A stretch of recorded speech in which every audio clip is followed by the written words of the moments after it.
The following is a Dowling Catholic Sports presentation on Iowa Catholic Radio. This is Maroon Nation. Still on his feet, the 15, 10, 5, touchdown. Dowling Catholic football lives here. Sack in the backfield, back at the 45-yard line. All swing pass is nearly intercepted. Season. It is intercepted. Long. Dowling with the pick. Kenny James down the far sideline he goes. It's time for Maroon Football. Our coverage of Dowling Catholic sports is underwritten by Ashworth Vision Clinic, Construction Professionals, Blessman International, Fast Signs, the Catholic Tuition Organization, Skeffington's Formal Wear, Iowa Wealth Management, the Jenny Farrell Team with Remax Concepts, and Bosun the Florist. And now, the voice of Dowling Catholic football, Mark Amadeo. And a very pleasant good evening, and welcome to Valley Stadium in West Des Moines as we get set for, week number 5 of the Iowa High School football season. Alongside Matt Mandring, I'm Mark Amadeo, and tonight it's a District 2 Class 5A matchup, West Waterloo and West Des Moines Dowling, here at Valley Stadium on Dowling's homecoming and Athletic Hall of Fame night. Matt Mandring, welcome. I know you've had a busy week, busy day. Brian Morris, I know you haven't been so busy yet, but we're going to work on that. Both of you, welcome. Great to be here, Mark. And it's, everything leads to the football game, and here we finally are. It sure does, and what a day it has been. Athletic Hall of Fame inductions earlier this afternoon at Dowling. Homecoming king and queen candidates named during the pep rally today at Dowling. Yep. I noticed you were not the MC for that. I was kind of expecting, I go down there and I'm saying, where's Matt Mandring? I thought the principal kind of emceed that. No, Was I wrong? The principal makes sure everything works and everybody's doing what they're supposed to be doing. He's like a crowd conductor. control. He's the conductor. Yeah. The conductor. We had Dr. Sheaf. We had, Simon you Sheaf. did. Dr. Simon Sheaf. He does the announcing. He takes the place. It kind of follows in the footsteps of his dad and does a great job.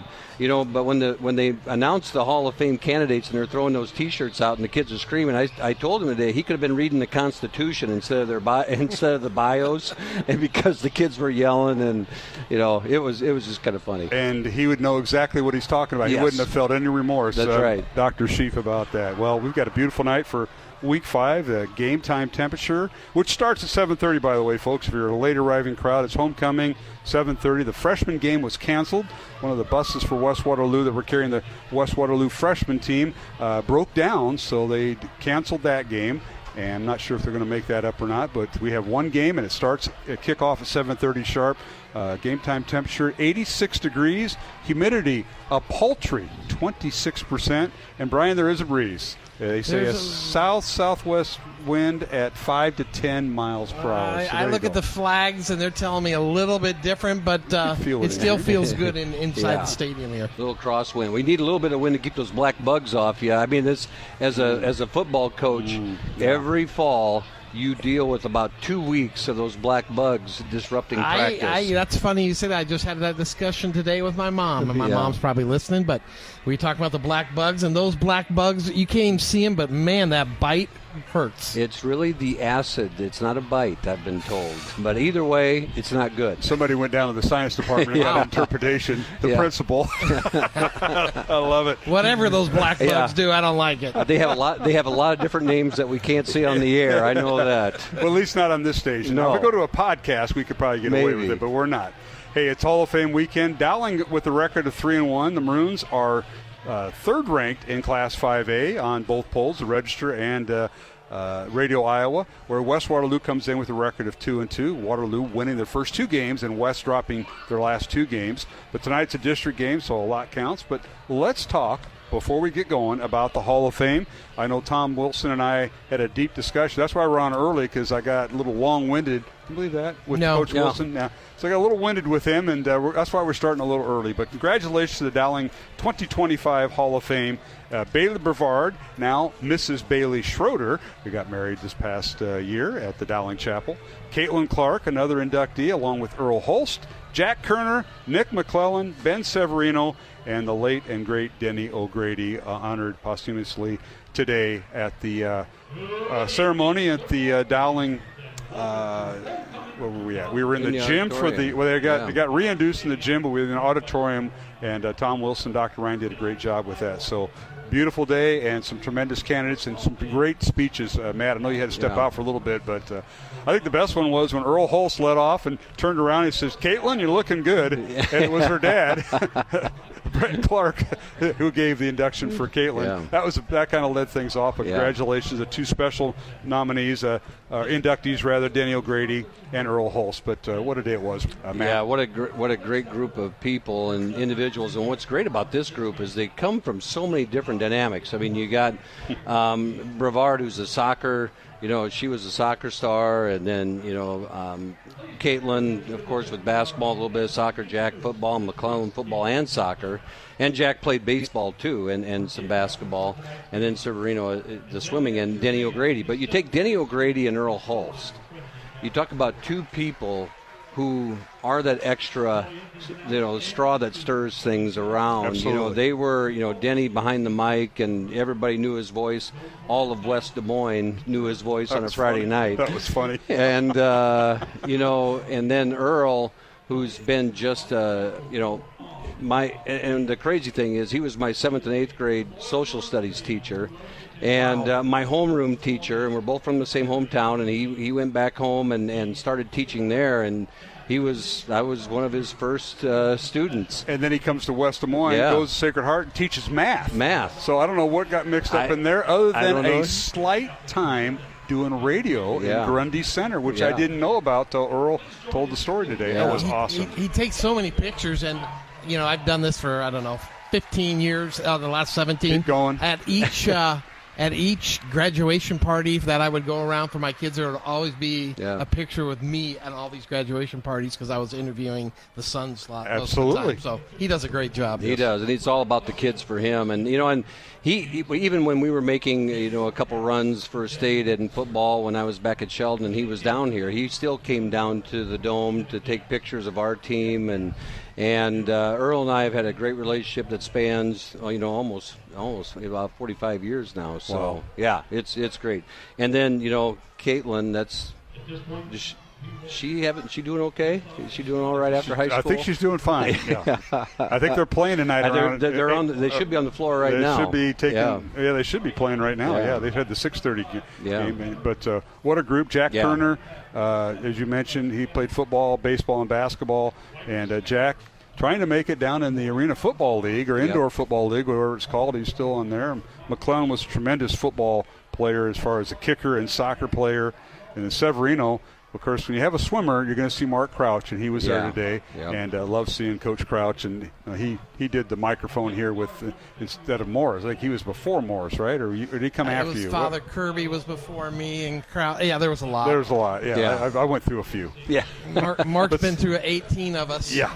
And counting. So it was a great day. They're going to be honored before the game. So, folks, if you're arriving at Valley Stadium, kickoff at 7:30. And I think they're going to be introduced here in the next half hour. So that'll be during Coach Wilson's segment. So keep that in mind. Hats off to them. And Matt, we can probably mention the homecoming group. Yep. What a day it was for them. A lot of outstanding candidates. Yeah. And I have circled who are the winners, but I'll let you read through them. I was there, and so I think the King candidates, you got Joaquin Anazano, Ryan Bobo, who's on the field tonight, John Chido, Johnny's son. John Henry Chido. John Henry, yeah. And then Maddox Coppola, who's out in the field tonight, and Jeffrey Roberts, and who's out in the field tonight as well. And then Elijah Reisenberg is just one of those kids that's a crowd favorite and ends up being the king. And congratulations to Elijah. Absolutely. Yeah, great kid. And then the Queen candidates were Hannah Cotran, Alexa Fry, Julia Shoup, Julia Timmons, Ellie Van Brocklin, and then Anita Tombe, who's on our Maroon Council and all, just a highly engaged kid, as all these kids are. She gets the crown for queen. So congratulations to Anita Tombe and Elijah Reisenberg. All right, I appreciate that. And we were going to look now as we move to our pregame shows. Dowling and West Waterloo, District 2. Class 5A, this is game 2 for Dowling in district play. Other games going on tonight. Des Moines East is at number 1 Waukee Northwest Wolves. They're undefeated at 4-0. Second-ranked Valley at Indianola. 6th-ranked Sioux City East at 4th-ranked Ankeny. That'll be a dandy up there at Ankeny Stadium. 7th-ranked Johnston at Council Bluffs Lincoln. 8th-ranked Iowa City Liberty at 5th-ranked Iowa City West. Dubuque Hempstead at 9th-ranked Cedar Falls, and Ottumwa at 10th-ranked Southeast Polk. Those are some of the 5A games going on. Other games in the area in Class 5A include Ankeny Centennial at Urbandale. Ames is at Roosevelt. That game at Mediacom Stadium on the campus of Drake University.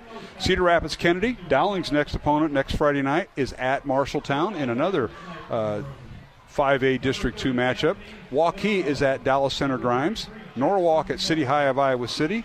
Bettendorf at Dubuque Senior, and Muscatine at Pleasant Valley. Those are all the 5A matchups. Last night, Des Moines Lincoln held off Sioux City North in an exciting game at Mediacom Stadium. Congratulations to Tommy Alessio and the Lincoln Royals with the win last night. All right, guys, we got the matchups. We mentioned Dowling and West Waterloo. Let's go to Brian Morris. Brian, you've got the Dowling offense against the West Waterloo defense. We know this about Waterloo.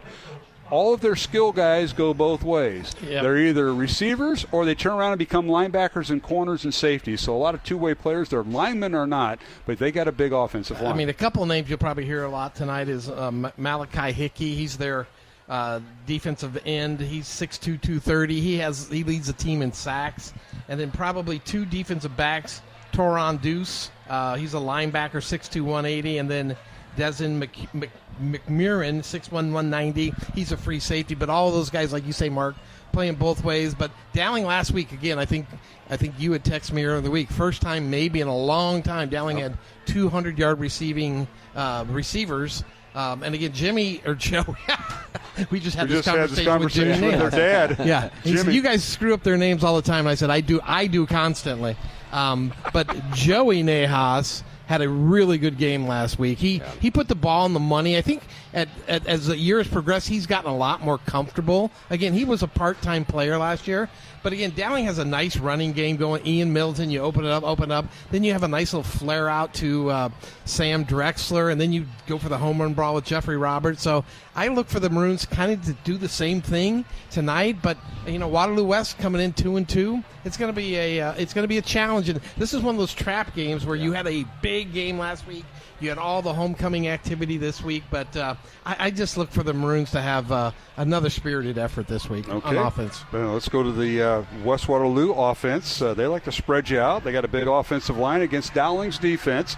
And if you remember last week, the Dowling defensive tackle who was shaken up, Miles Elcock, he is going to play tonight.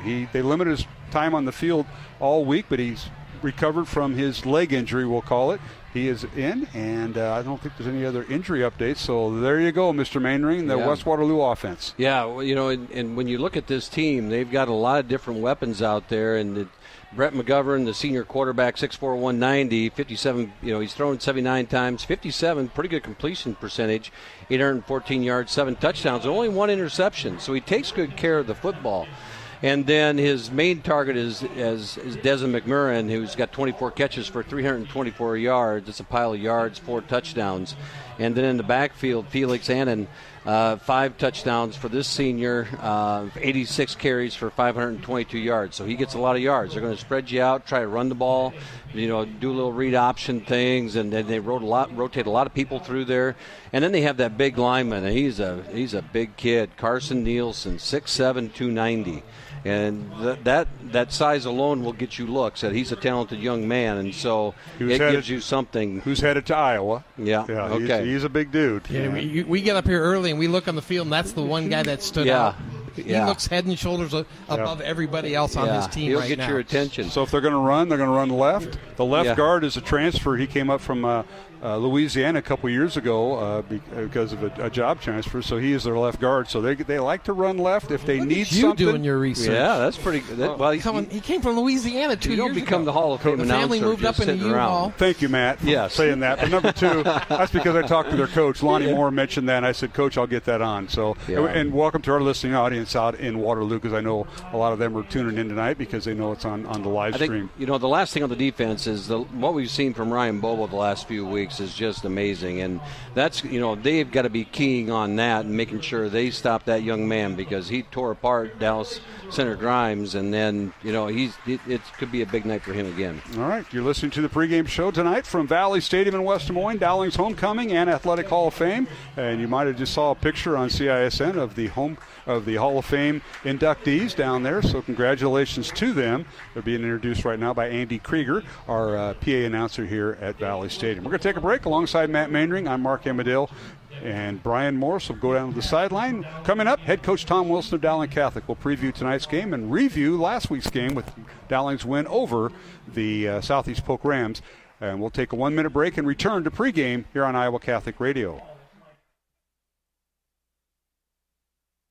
Support for programming is provided by Construction Professionals, serving customers through a proven process, creating unique design, functionality, and artistic beauty. Construction Professionals is a Catholic family business built on a strong foundation. CPCustomHomes.com. Support for Iowa Catholic Radio is provided by CTO. Your support has helped thousands of students attend our Catholic schools. CTOIowa.org. At CTO, the bottom line, it's for the kids and their future. Iowa Catholic Radio is 105.5 KIHS, Perry, Des Moines, 89.3 KDVM, Mason City, and 89.9 KCSL, Spencer, Spirit Lake, or anywhere on the Iowa Catholic Radio app. The radio home for your Dowling Catholic Maroons. 105.5 KIHS, Perry, Des Moines, IowaCatholicRadio.com, and the Iowa Catholic Radio mobile app. Encounter Jesus.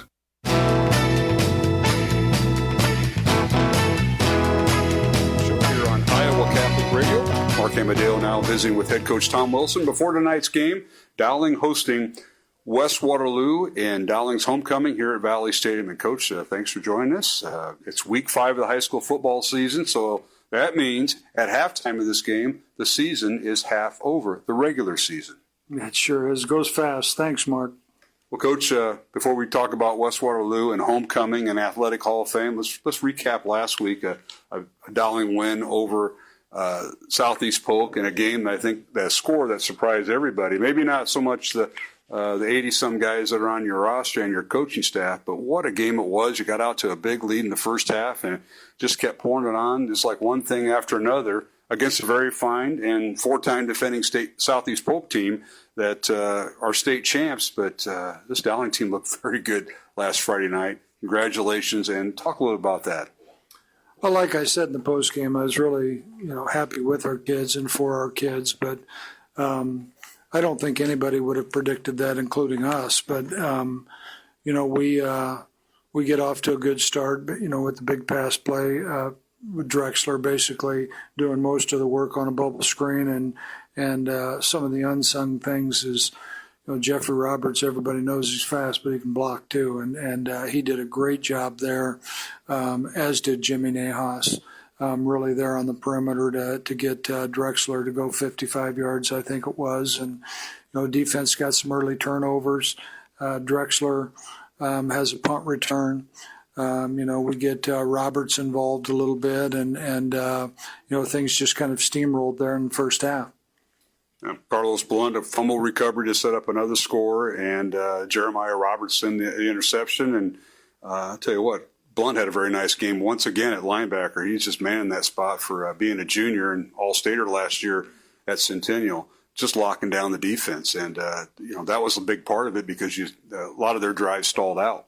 Yeah, Carlos is a really good player, to be honest with you, and he was banged up early, got nicked up in the scrimmage that we had against Northwest, and I think he'd be the first one to tell you he wasn't very happy with how he played in the Valley game, and all he's done is, as his health's improved, he's improved, and Jeremiah, a hungry player that wants to do well, really aggressive guy.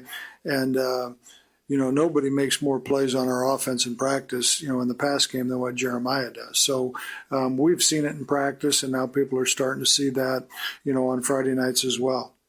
This is with head coach Tom Wilson before tonight's game, Dowling and West Waterloo here at Valley Stadium on Dowling's homecoming. And Coach, go back to the game last Friday and the win over Southeast Polk, 45-14. You got out to a 38-0 lead at halftime. That had to be an interesting halftime conversation with the team because you have the running clock to start the third quarter, although it ended one play into the third quarter with Stanley Cooper's 75-yard run.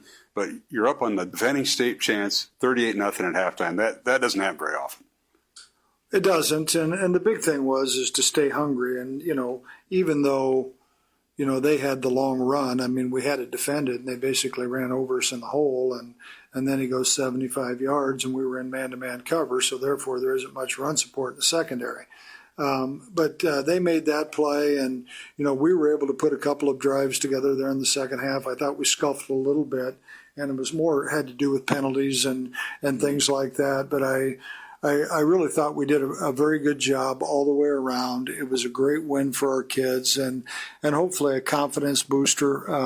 This is a team that we think is capable of some things like that, and we just need to see it more consistently and finishing drives and doing those types of things and more discipline without the penalties so you're not always behind the sticks. And also no turnovers in that contest by the Dowling offense. Joey Nahas throwing for 4 touchdown passes, 2 to Drexler, 2 to Roberts. Middleton gets loose for a touchdown.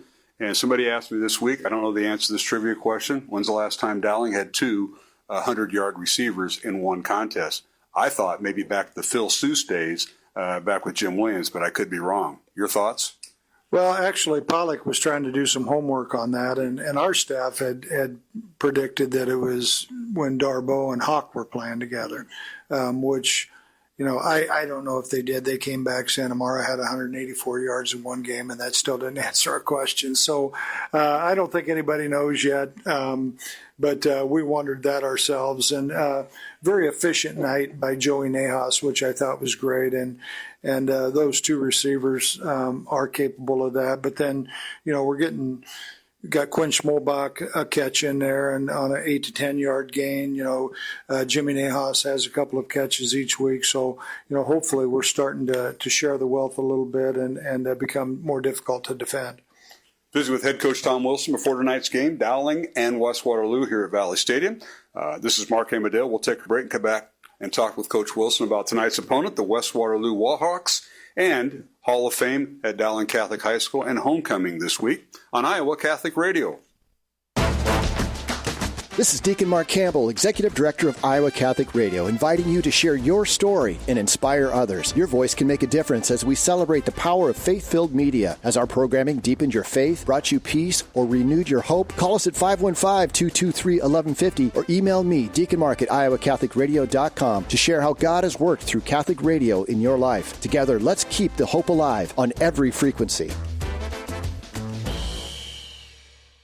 Support for Iowa Catholic Radio is provided by Ashworth Vision Clinic. Complete eye exams, contact lenses, glasses, glaucoma testing, and urgent eye issues. 515-440-4610. AshworthVision.com. Support for programming is provided by Construction Professionals, serving customers through a proven process, creating unique design, functionality, and artistic beauty. Construction Professionals is a Catholic family business built on a strong foundation. CPCustomHomes.com.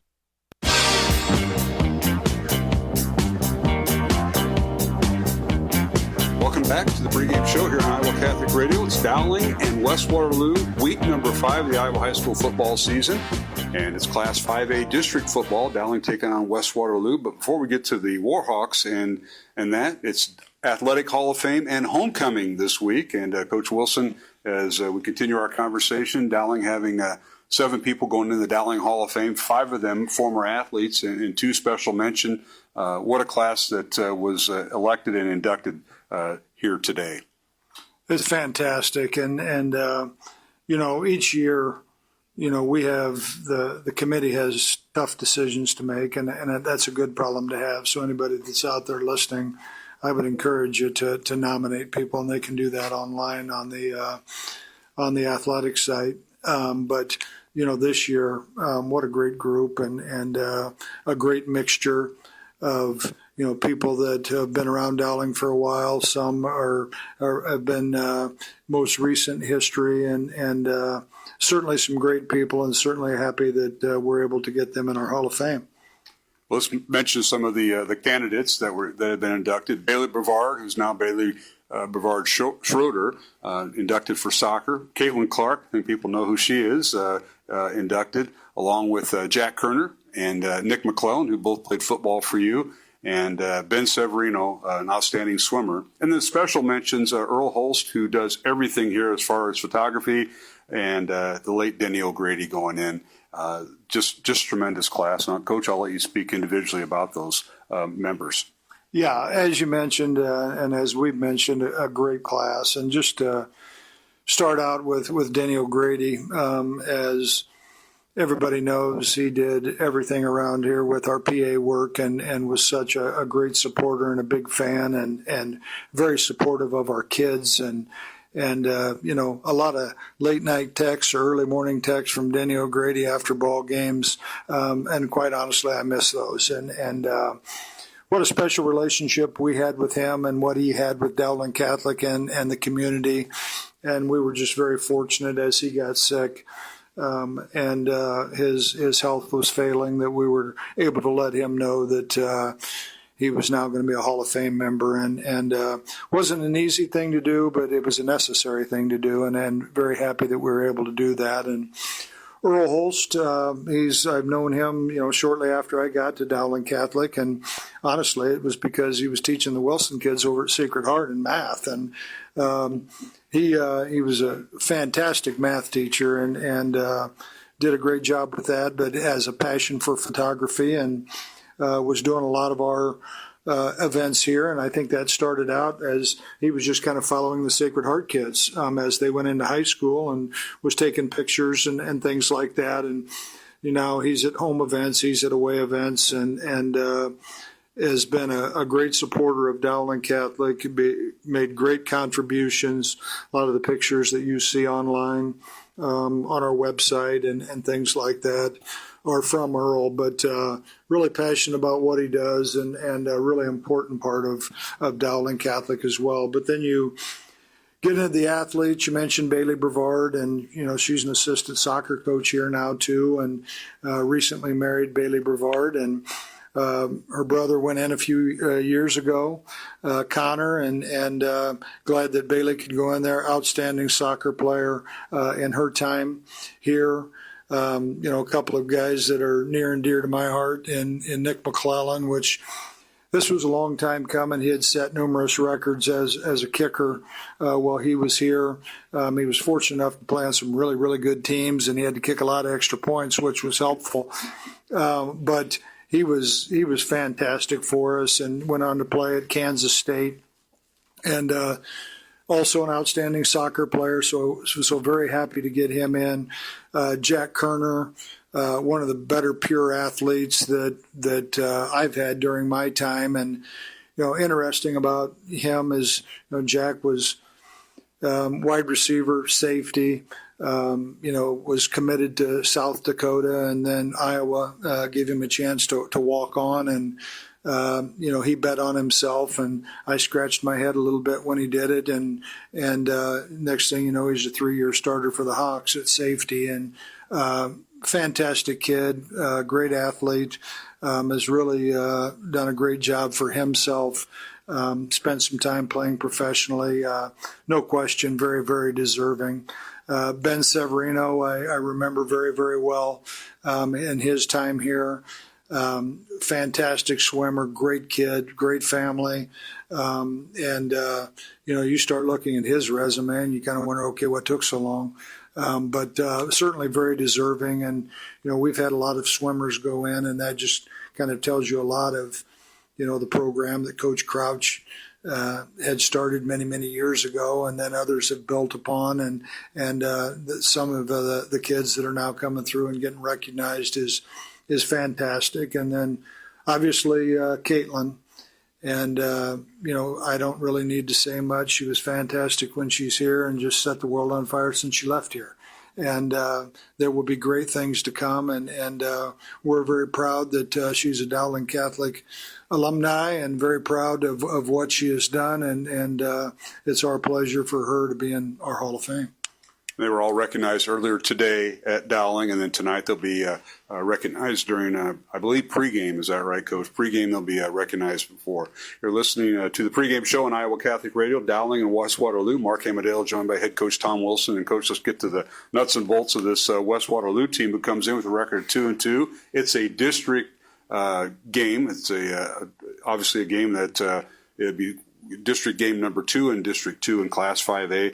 Talk about the matchup. What team do they remind you of as far as their offense when they run the football or pass the football a lot? Because they kind of run that pro offense, and they got a big offensive line like we see all throughout the 5A schedule. Oh, we sure do. It seems like week after week everybody's huge up front, but they do have a very big offensive line, a good offensive line. Their left tackle is committed to play at Iowa, Carter Nielsen. You're watching him, and then the guy beside him catches your attention, the left guard, number 74. He's 6'5", 340 pounds, and, he's got a little bit of nastiness to him. So I think that left side is really, really good, certainly highly regarded. They have done a really good job of, mixing it up, running, passing. They have some weapons that can play for anybody in this area. I think they're starting running back, number 7. I think he is a good player. I think he's in the top 5 or 6 in the state of Iowa right now in 5A, rushing the ball. And then, they've got a wide receiver that also plays some free safety, McMurrin. He's also one of the leaders as a receiver in the state of Iowa. So they have weapons. They're going to try to spread you out some. They'll bring you in, but at the end of the day, they want to run left, behind those big guys. And it's going to be a good challenge, I think, for our defense because they're multifaceted and they can hit you in a lot of different ways. Of course, before we let you go, Coach, injury-wise for Dowling, I know last week Elcock got shaken up, but it sounds like he's going to be hopefully cleared to play. What's your thoughts on that? And coming out of that big Southeast Polk win, it's a big time for your defense to step up once again against a very fine West Waterloo offense tonight. Well, it is. Miles has practiced most of the week. We haven't repped him as much as usual. We certainly expect him to play. Hopefully it can be effectively and we get as much injury stuff in the JV games as we do in the varsity games, and we've lost a couple of kids there for the season, and a couple at least momentarily. So hopefully we can stay healthy, and good challenge for us, and certainly great to have everybody at homecoming and to celebrate our Hall of Fame. Coach Wilson, thanks for all you do, and best luck on homecoming night against West Waterloo, and we'll talk to you during the game and following the game. All right. Thank you, Mark. That's head coach Tom Wilson visiting with me here on the pregame show before tonight's Dowling and West Waterloo homecoming game here at Valley Stadium and Athletic Hall of Fame for Dowling Catholic. Alongside Matt Mandring and Brian Morris, who's made his way down to the field, I'm Mark Amadale. We'll get set for kickoff coming up from Valley Stadium in West Des Moines, Week 5, Dowling Catholic and West Waterloo, and we'll have more pregame following these messages. Every single snap. Inside the 40, down the near sideline, Sammy Drexler, touchdown Maroons from 69 yards. Your Maroon Crew Station, 105.5 KIHS. Support for Iowa Catholic Radio is provided by CTO. Your support has helped thousands of students attend our Catholic schools. CTOIowa.org. At CTO, the bottom line, it's for the kids and their future. Hi, this is Dr. Dan Ryan, president of Dowling Catholic High School. Welcome to another season of exciting Dowling High School football. We are proud to be partners with Iowa Catholic Radio, not only broadcasting football, but also being partners in preparing Christ-centered leaders for life. Go Maroons. Hello, my name is Father Reed Flood. Let us pray together for the coaches, players, and trainers for this athletic competition this evening. In the name of the Father, and of the Son, and of the Holy Spirit, amen. Heavenly Father, we thank you for all your gifts. We ask that you bless all those involved in this athletic competition this evening. We ask that you keep them safe and that they show good sportsmanship. We ask this through Christ our Lord. Amen. Saint Sebastian, pray for us. In the name of the Father, and of the Son, and of the Holy Spirit. Amen.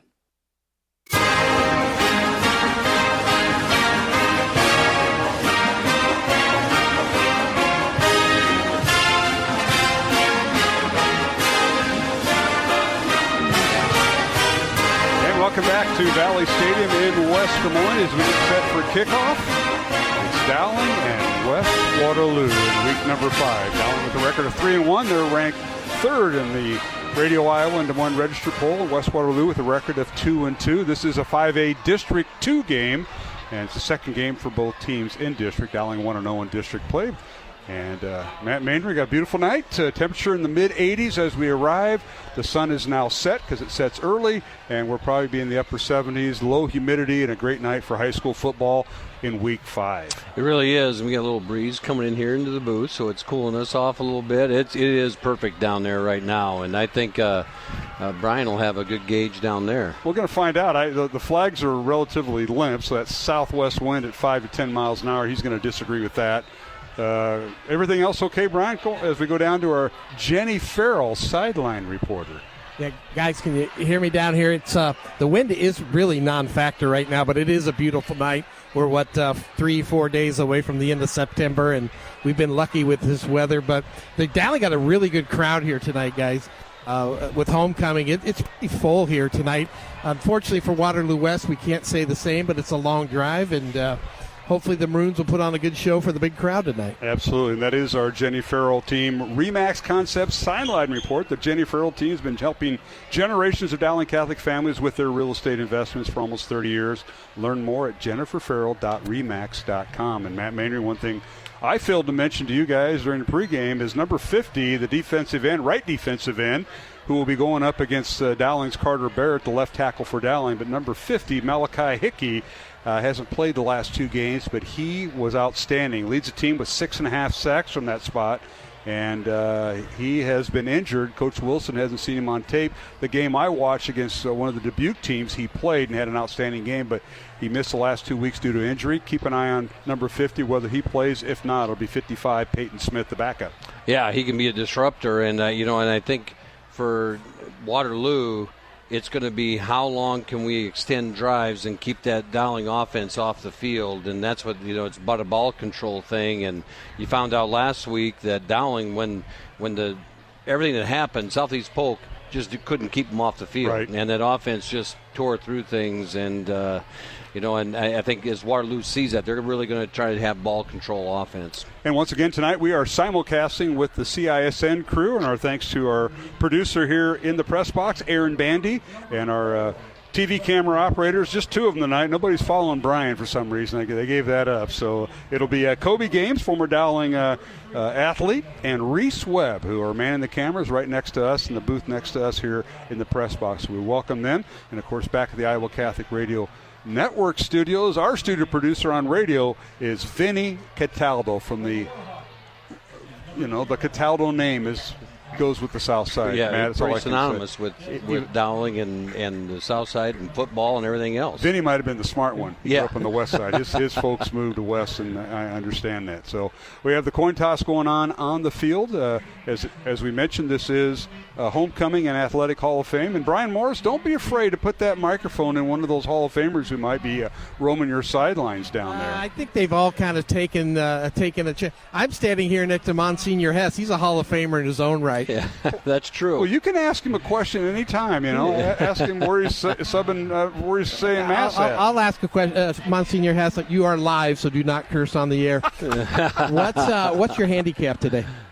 I don't play golf anymore. Okay, how about the Ryder Cup? I would not vote for USA.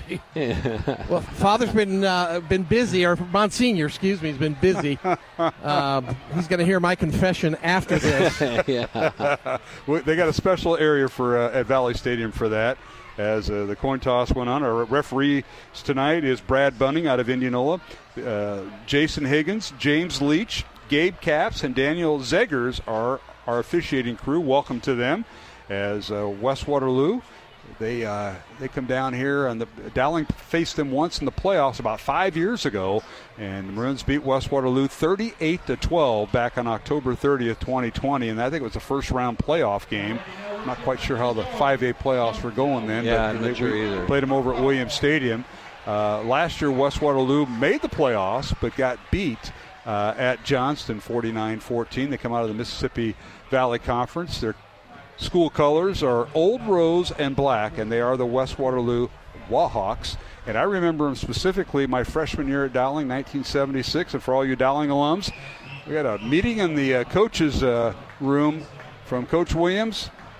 Look out for Kelly Ellis, who ended up being an outstanding athlete at Northern Iowa back in the day. Kelly was their big tailback, and we ended up winning that playoff game. And we're underway. Kuhn kicks it away for Dowling Catholic, fielded by West at the 8-yard line. Return across the 20-25, and finally wrapped up. Penalty flag comes in from the 50-yard line, and he's brought down at the 26-yard line, and that's going to be the starting point thus far as we are underway. I want to thank our supporters of Iowa Catholic Radio. They've been with us for many years, and we appreciate their support. Bows and the Floors, Ashworth Vision Clinic, Construction Professionals, the Catholic Tuition Organization, and Skeffington's Formal Wear, along with Fast Signs in Clive. We also have an injury on the field as one of the West players went down during the kickoff return, so we're going to have a delay here, Matt. Yeah, Jalen Allen, it looks like he's down on the field. He was the ball carrier there, and he's slowly getting back to his feet, which is a good thing here. It looks like it might be an ankle.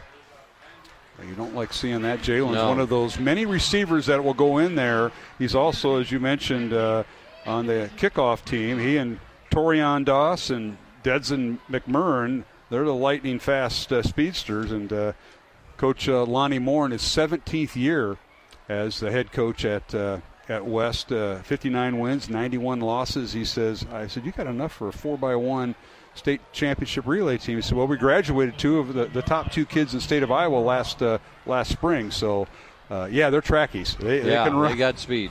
All right.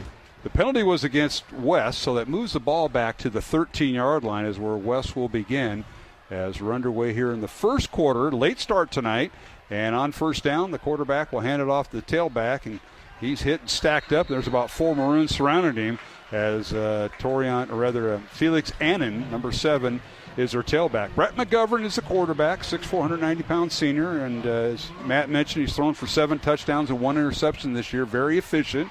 Felix Annan, number 7, is a tailback. Wide receivers, number 0, Torian Doss, along with number 3, Caven Bennett, number 4, Desmond McMurrin, and number 10, Tucker Satterley are the 4 that start, but they'll bring 4 more in. The tight end is number 34, Isaiah Corwin.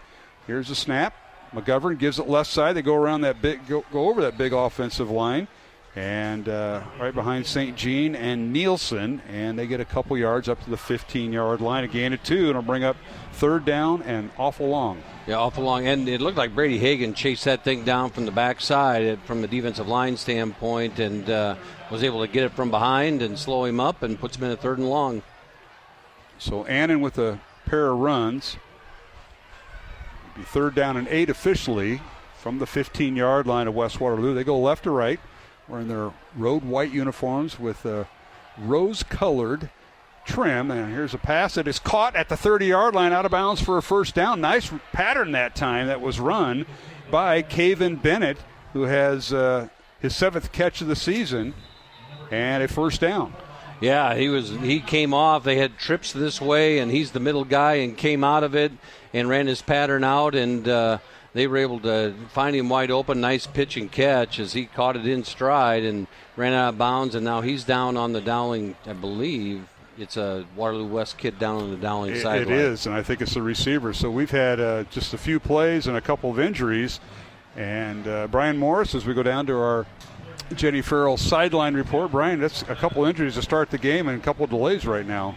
Yeah, guys, Caven Bennett, the one who I think made that catch, he got taken out of bounds.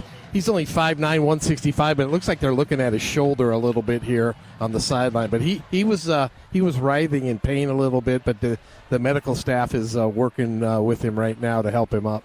And again, this is the West Waterloo player down on the Dowling sideline, near sideline, and now Coach Meeks, who knows Coach Moore real well, is saying, hey, Coach, you got to get over here too. So this is not a good look. So I think what we'll do, Aaron, we'll take a break. We'll take a 1-minute break here along our network stations, or are we going to go? I think we're going to go. They're coming back out, and he is up. Okay, yeah, I see. Yeah, they're walking him off. I think he's going to be okay. So he got the first down, so we have a 1st and 10. Coach Meeks is saying, hey, he needs some assistance to go across the field. That's what he was waiting for. All right. Yeah. First down, and West Waterloo at their own 29-yard line. They spot him out of bounds. Gain of 14 that time by Caven Bennett. Waterloo with Brett McGovern at quarterback. He's rushed 18 times for 30 yards and 30 touchdowns, but he's thrown for 7 touchdowns. One back in the backfield. They'll give it to him.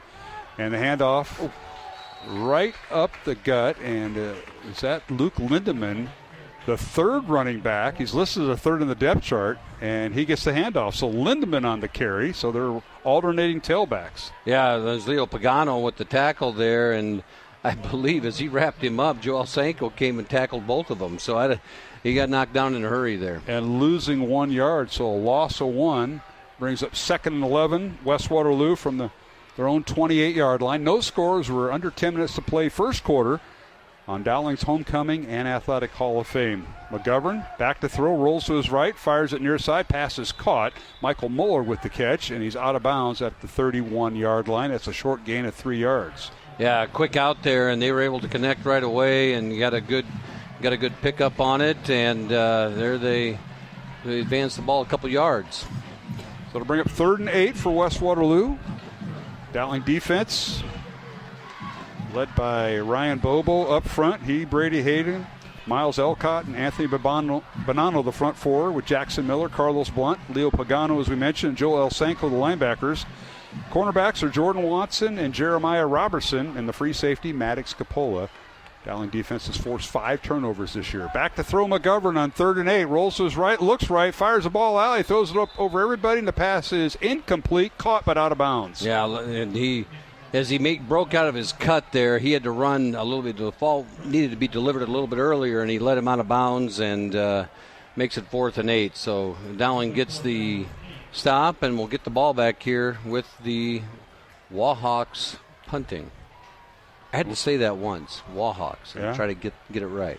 This brings it back to my St. Anthony's days, because we were the Warhawks as our nickname in elementary school, and I think that's changed. But Wahawks, West Waterloo. And now their punter comes in, and that is also their kicker, Adine Rizvik, and he gets it away, a high short kick. It'll bounce right around the 45 at Dowling. Maroons pick it up, and that is Dowling with the ball, and that Drexler, he just picked it out of a crowd and returned it across midfield into Wahawk territory at the 44 of West Waterloo, and that's where Dowling will start 1st and 10 from their West Waterloo 44 with 9:33 remaining here in the first quarter. No score, Dowling and West Waterloo. Let's go down to our Jenny Farrell team sideline report with Brian Morris. Brian? Yeah, guys, I think you're going to see a lot of quick out patterns tonight because the Dowling defensive tackles are getting in the backfield very quickly on the rush. So I would anticipate a lot of 5-yard outs for Waterloo West. All right, Dowling with one back in the backfield. That's Ian Middleton, and they fake it to him. They pass it out, and it's caught. Nice catch that time by the Maroons in the secondary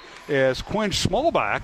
They got him a catch last week, and now he gets his second catch of the season inside the 35, Matt, and a first down at the Warhawk 32, 12-yard gain. Yeah, well-designed play there. They ball fake, do a little play action, and Smallback slips straight out into the right behind the linebackers, and he's wide open. Nahas hits him.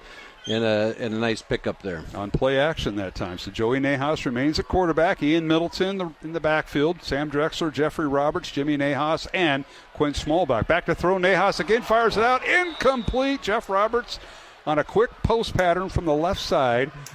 And the pass goes incomplete. That's when Jeffrey Roberts is going to catch 99 out of 1,000 times, or of 100 times. And of course, Aaron's going to bring the replay up. Yeah, Nahas had it right on him, and a good pass. Again, a little play action gives Roberts, who doesn't need much space, a little off his break, and he's running a post over the middle, and didn't quite get it connected. All right, 2nd and 10, Dowling from the West 32. Back to throw. Nahas has time. Now steps up in the pocket, wants to run, will run. Now dragged down from behind at the 30-yard line. He'll pick up 2, and it'll bring up 3rd and 8. Nahas did a really good job there, and you want your quarterback's feet to stay a little bit active there, and he was doing that, slid up in the pocket as the rush comes around him, and then he steps up, realizes he doesn't have anything, and takes off. And he became he grew as a play manager last week. That's what I really enjoyed seeing last week with Joey. All right, 3rd and 8, Dowling with 2 receivers each side. Back to throw Nahas, fires it out, and at the 10-yard or at the 15-yard line, caught. Now that is Jeffrey Roberts, and finally gets out of bounds inside the 5 down to the 3-yard line. A pickup of 27 yards and a Dowling first down and goal. And there you're just respecting the speed of Roberts, and he breaks that off and does a comeback at about 15 yards, and Nahas puts it right on him, and a big pickup inside the 5-yard line. All right, Dowling will split 2 receivers to the left, Roberts and Drexler. Extra tight end in there, and Middleton in the backfield. Ian gets the handoff left side, kind of waits, trying to go forward, and he can't. He's going to be dropped back at the 6-yard line. He'll lose 3. It'll bring up 2nd and goal for Dowling at the 6. They had good penetration there as they were in the backfield right away, and I think they brought McMurrin on a blitz off to one side, and then it allowed the defensive tackle there to get up in, and Middleton didn't really have any choice and got swallowed up there at the line of scrimmage. Tonight's game on Iowa Catholic Radio brought to you in part by Fast Signs in Clive, Skeffton's Formal Wear, and the Catholic Tuition Organization. The Maroons in the Iowa Wealth Management Red Zone. Iowa Wealth Management, iowawealth.com. Back to throw Nahas. Fires in the end zone. Caught. Touchdown, Jeffrey Roberts. It was Drexler on a quick hitter. Drexler was the slot. Roberts was the wide receiver, and Drexler from the slot. And a quick hit. Touchdown, Dowling from 6 yards out. They do that play action again to freeze the linebackers, and then Drexler just breaks off that post right across the middle and has a step, and they're trying to man up on those guys, and Drexler and Roberts are just a handful one-on-one, and Nahas puts it right on him in stride, touchdown. Ryan Kuhn with the extra point, brand new holder this week as the extra point is up and good, as Ethan LaCava is the holder, as Jack McLaughlin, the long snapper. Dowling 7, West Waterloo nothing. 7:46 remaining here in the first quarter at Valley Stadium in West Des Moines. Back in 1 minute along the Iowa Catholic Radio Network and CISN. I'm Father Thomas Loya, and this week on Light of the East on the Iowa Catholic Radio Network, it should be obvious to anyone the problems besetting America and throughout the whole world will need divine intervention. There are no purely human solutions. A place that the Church and civilization has often turned to is to the intercession of the Blessed Mother, the Theotokos. Light of the East, Sunday mornings at 10:30 on the Iowa Catholic Radio Network. Support for Iowa Catholic Radio is provided by Bozen the Florist. Valentine's Day, Mother's Day, weddings, whatever the message, say more with Bozen. Bozen.com, 515-244-ROSE. Bozen makes the moment mean more. Support for Iowa Catholic Radio is provided by CTO. Your support has helped thousands of students attend our Catholic schools. CTOiowa.org. At CTO, the bottom line, it's for the kids and their future.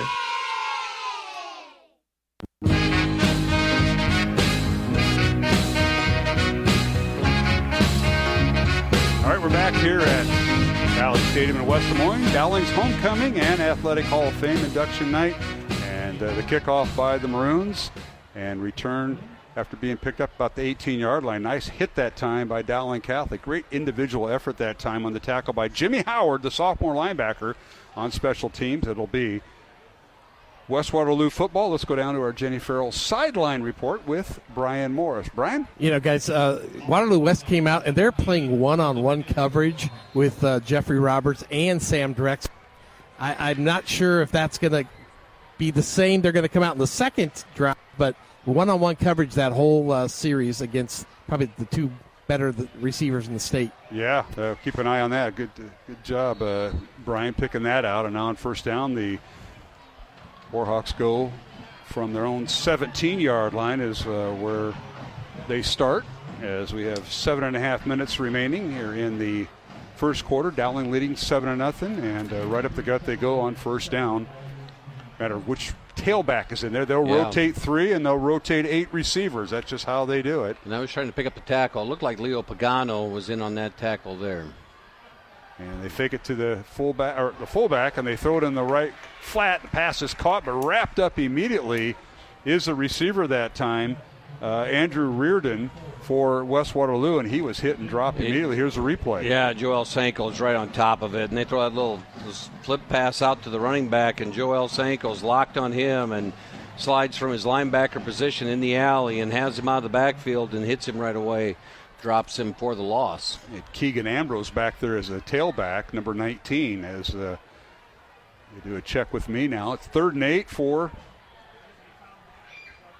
West Waterloo from their own 19-yard line. McGovern back to throw to his left, avoids a tackle, slips another tackle, and finally dropped back at the 13-yard line. He'll lose 6, and will bring up 4th down and long for the Warhawks.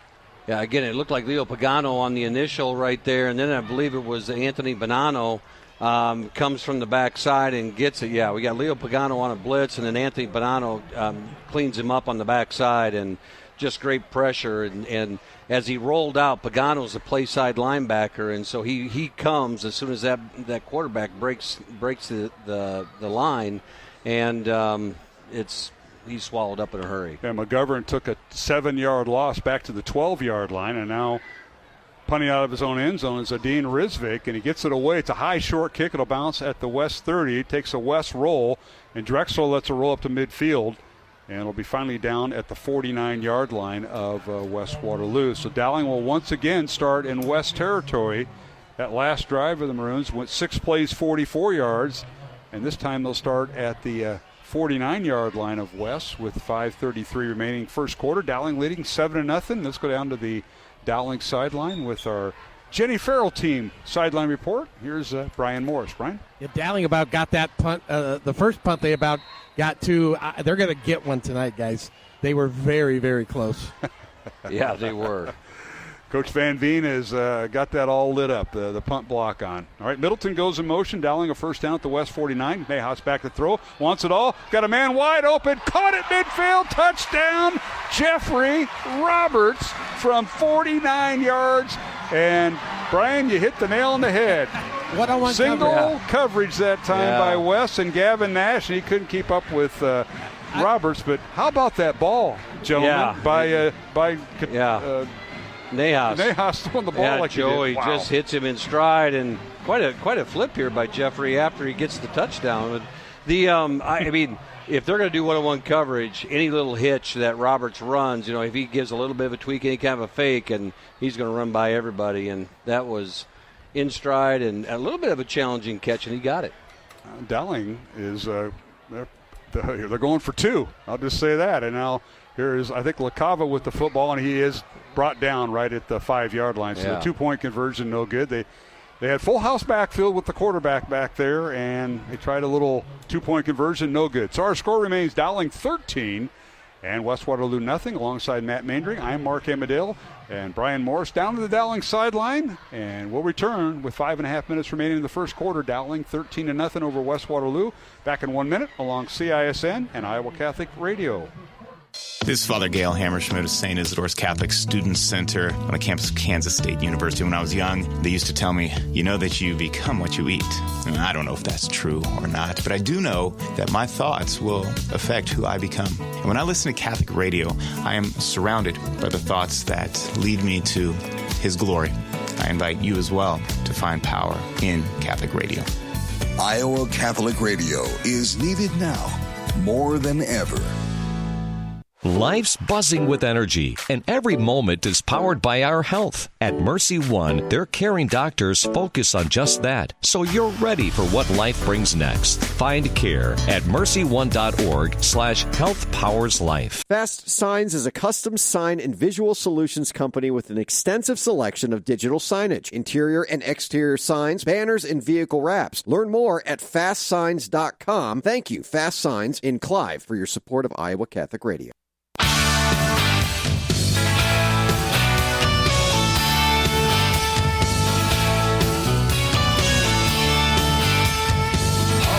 Vinny Cataldo breaking out the tunes on this Friday night. Warrior. Love that. Love it. All right, here's a kickoff by Ryan Kuhn, and it's a short kick fielded by West at the 15-yard line, and on the return across the 20. Still on his feet and fighting for yardage up to the 25-yard line. Nice return that time by Michael Moeller, one of the many receivers that Coach Moore puts in for West Waterloo. He's got 8 in the rotation, And Moeller is one of them, and it'll be a first down West Waterloo from their own 25-yard line here, Matt. Yeah, he started running east and west, and Jackson Miller tracked him down and took him down. And we got a flag on the field here as well. Let's go down to our Jenny Farrell sideline report from Brian Morris. What's that all about, Brian? I think they picked it up. I think they discussed it. They thought it was maybe a sideways block, but I think they talked about it, and I don't think they moved the football. Because he was brought down at the 25, and that's where the line of scrimmage is going to stay. Okay. Thank you, Brian, for that update. The Jenny Farrell team been helping generations of Dowling Catholic families with their real estate investments for almost 30 years. Learn more at jenniferfarrell.remax.com. Our thanks to Brian Morris on the Dowling sideline tonight. And on first down from the 25, handoff goes to the tailback, and they've been interchanging tailbacks. So now you got to go back and find out which one's in there, and not a whole lot of yardage there, maybe a yard up to the 26-yard line. Anthony Bonanno comes off the bottom of the pile there as they try to test the interior of that Dowling defense, and there is nothing there. And, you know, Brian mentioned it earlier, they're just having a tough time running, and they're going to be stuck throwing these outs and trying to make something happen offensively because it isn't on the ground.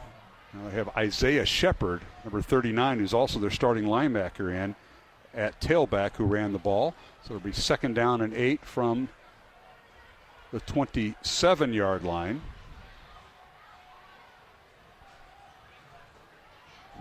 McGovern hands it off to Taylor again, or rather Shepard, and he turns the corner and he cuts upfield to the 33-yard line for a gain of 6. So it'll bring up third down.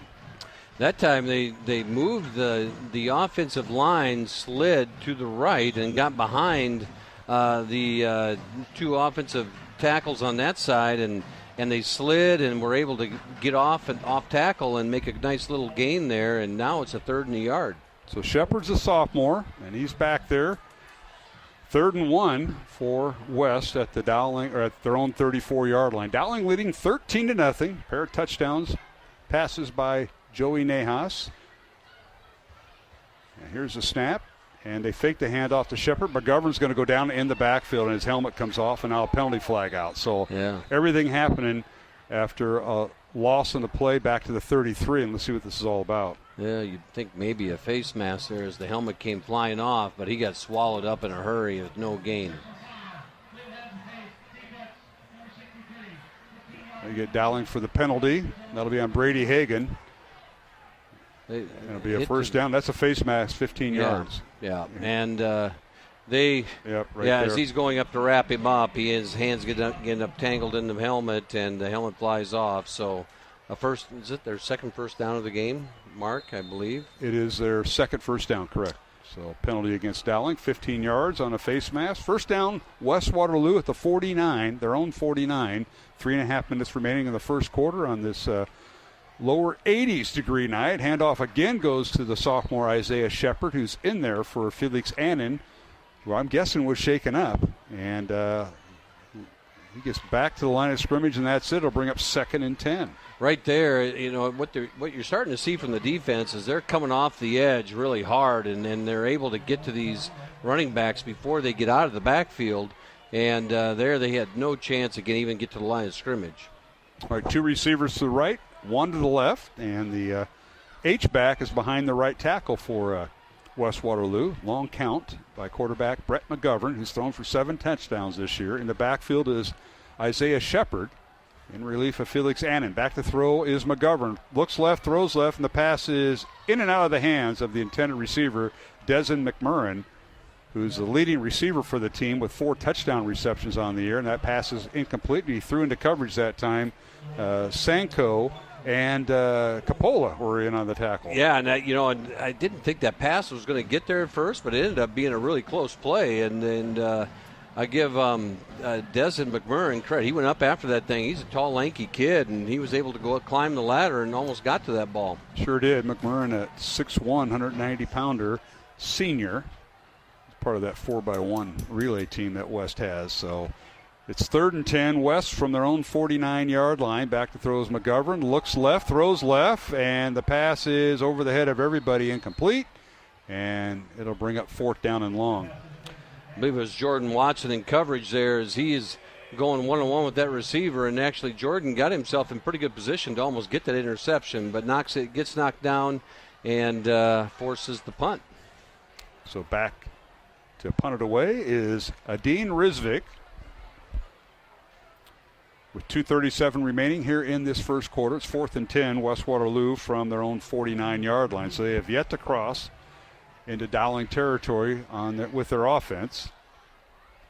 Jonathan Burton, the long snapper, and gets it away. Line drive kick. And Drexler is hit as he caught it, and he'll be drowned right there at the 24-yard line. Dangerous reception that time for Drexler, but Sammy got it, and it'll be Dowling football. Yeah, they may have a discussion about what he's trying to do right there. I don't know if you'd like to see him fair catch that thing. Absolutely. Let's go down to the Dowling sideline. That's where Brian Morris is at with our Jenny Farrell team Remax Concepts sideline report. Yeah, they almost had the non-block punt, and I thought they were setting up the return, but really none of the defenders came back. I think they were watching for the fake more, but yeah, that was a very risky catch there by Sam. Yeah, it certainly was. And West with 3 possessions and 3 punts. And now here's Nahas back to throw, fires out, caught in a little bubble screen, and with the football and running down the far sideline. Is that Drexler? That's Drexler. And he's finally run out of bounds at the 40-yard line of West. And it was great setup. Coach Wilson talked about that play because, yes, you have Jeffrey Roberts. Yes, you have Jimmy Nahas. But they were the blockers. If we get Aaron to run that back, they did a tremendous job blocking, and now a penalty has just been called. Yeah, and maybe might have got one of them for a hold. Too good at blocking. Yeah. Sorry about that. Yeah, well, and you're right, though. I mean, they do a great job of blocking. You need that from your receivers if you're going to run those bubble screens like that, and they get a lot of success. They like to run Roberts down the field and get Sammy Drexler the ball on those quick hitters because he has that elusive ability of shaking away from runners. And so now you got to start you're going to back them up a little bit more here. Well, it was on the line of scrimmage. They moved the ball back to the 17-yard line. So, wow, that's a 43-yard difference of where the ball was at with Drexler back at the Dowling 17. So it'll be bring up first down again. And now here's Nahas, hands off to Ian Middleton for just his second carry of the night. He grinds his way across the 20, and he stopped there, so a gain of 3. They did a good job so far of stopping up that run, and they're putting extra guys in the box to stop Ian Middleton, but that's leaving him in single coverage on the edges, and right now that's where Dowling's taking the advantage of is through the air.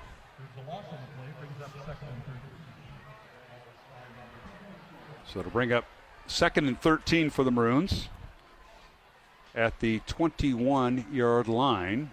Well, Nahas on play action. Back throw has time. Sets his feet. Fires over the middle to Drexler. Incomplete. And he was well defended by Torian Doss, the two-way player for West Waterloo. He had him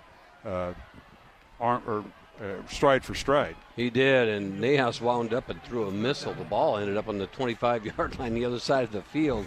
And the only person who was going to catch that was Sam Drexler. Yeah. And, again, as you look at the coverage here, they had Jeffrey Roberts one-on-one on the side, no help over the top, and you're going to see Dowling take advantage of that somewhere again down the road. All right, minute 40 remaining in the first quarter. Dowling leading 13-0. It's 3rd and 13 Maroons, and now here's Nahas. Rolls out of the pocket. The pass is caught right at the first down marker. And did he catch it? Yes, he did. He kind of bobbled it before he sat down.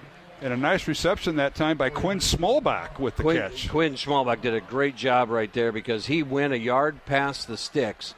And when I say that, I mean he went a yard past getting the first down. So he's assured he's going to get the first down when he turns around. And Nahas rolled out, put it on him. He juggles it for a second, just sat right down there. He says, I got the first down. And great play, great execution by the Maroons.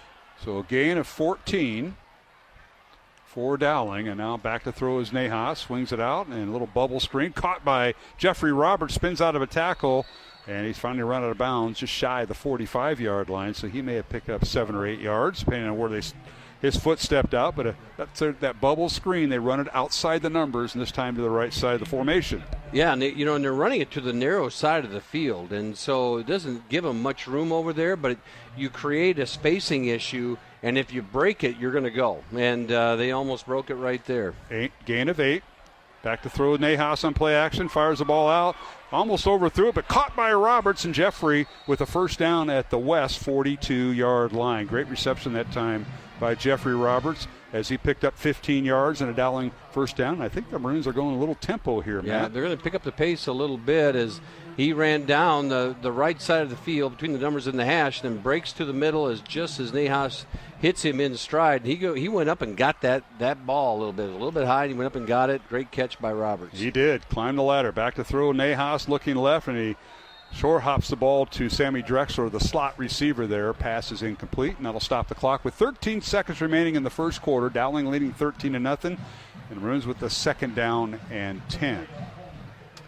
Here it's a little bit strange because we're sitting here at this time of night and you're thinking it should be halftime, but we're only at the end of the first quarter, and here we go as late start tonight for homecoming. So 2nd and 10 as you mentioned, and they give it to Middleton, and Ian has his biggest yardage of the night inside the 35, and he's finally brought down right at the 35-yard line. So he goes for 7 yards. That'll be the final play of the first quarter. Strong run by Ian Middleton as he runs over the safety on his way to picking up those yards and creates a third and manageable here for the Maroons when we come back to start the second half. All right, our score at the end of one quarter of play on Dowling's homecoming and Athletic Hall of Fame night. Dowling 13, West Waterloo nothing. Back with more Class 5A District 2 football on Iowa Catholic Radio and CISN. The on-air portion of the Iowa Catholic Radio Fall Fundraiser starts Tuesday, September 30th. Our theme is Hope with Frequency.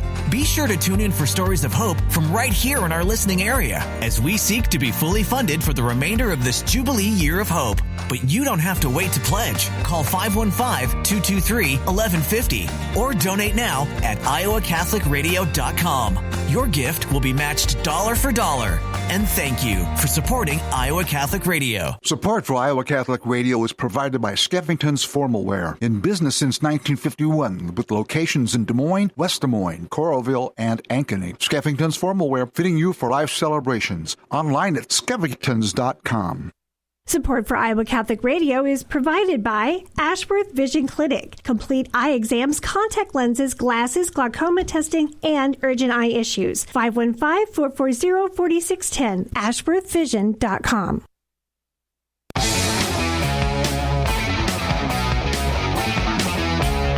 And we're back here at Valley Stadium in West Des Moines. We start the second quarter. Dowling leading 13-0. Let's go down to our Jenny Farrell sideline report with Brian Morris, trying to get you in here in the middle of this drive, Brian. Yeah, they are. Waterloo West is putting another safety back, so that's going to give Dowling a little bit more room up front to be able to run the ball a little bit better because they need to protect against the long pass. Yeah, both of Waterloo's West tailbacks are out thus far. Felix Annan and Perryon Holmes. We haven't seen them. And now here we go is Dowling with the football. Middleton's going to score from 35 yards out on the first play of the second quarter. We're going to watch the replay here in a moment, but quick handoff and right up the gut. He found the seam, Matt. Yeah, and Brian said it. They go to two safeties, brings them a guy short in the box, and the Maroons take advantage of it right away. And a good block inside there by Schmalbach. And then, Ian eludes one, and not one person. You can't take him down one-on-one, and he explodes into the end zone. Carter Barrett, Josh Miller, Cade Krause, that offensive line on the left side. Krause the center, and then Evan Mitchell and Max Thomas on the right side. And you mentioned Schmalbach. He's caught a ball, and he's also sealed a block for the score. Kuhn with the extra point on the hold by LaCava, and it's up and good. So the Maroons lead it 20-0 as we're 7 seconds into the second quarter. 11:53 remaining second quarter. We'll take a timeout and be back with the kickoff. Dowling 20 and West Waterloo nothing on Iowa Catholic Radio and CISN.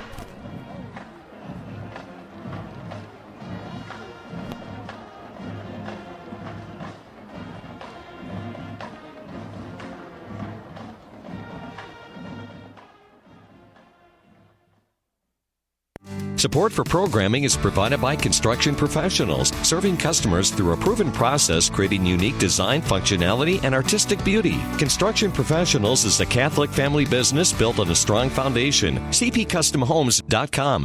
Support for Iowa Catholic Radio is provided by Bozen the Florist. Valentine's Day, Mother's Day, weddings, whatever the message, say more with Bozen. Bozen.com, 515-244-ROSE. Bozen makes the moment mean more. The radio home for your Dowling Catholic Maroons. 105.5 KIHS, Perry, Des Moines. IowaCatholicRadio.com and the Iowa Catholic Radio mobile app. Encounter Jesus. Powered by you. This is listener-supported Iowa Catholic Radio, 105.5 KIHS, Perry, Des Moines, 89.3 KDVM, Mason City, and 89.9 KCSL, Spencer, Spirit Lake.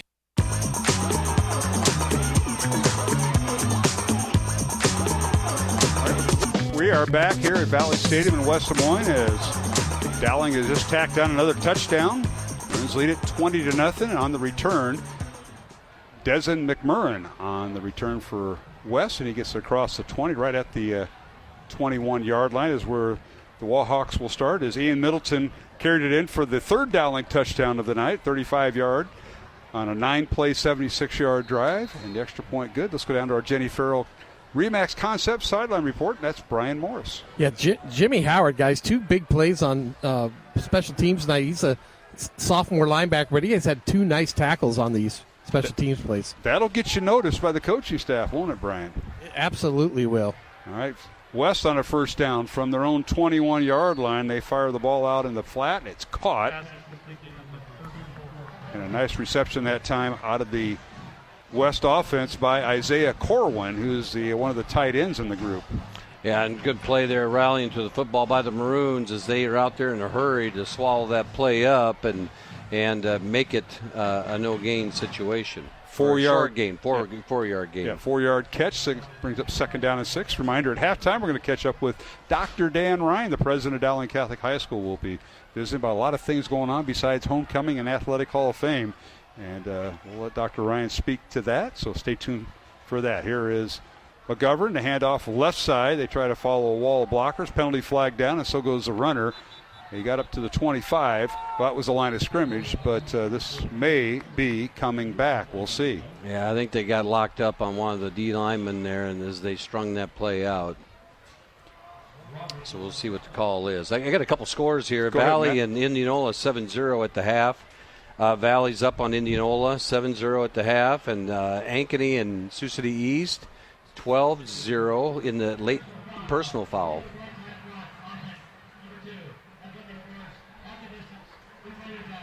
So penalty against West Waterloo. Go ahead, 15 Matt. yards. So Ankeny's leading Sioux City East 12-0 late in the second quarter.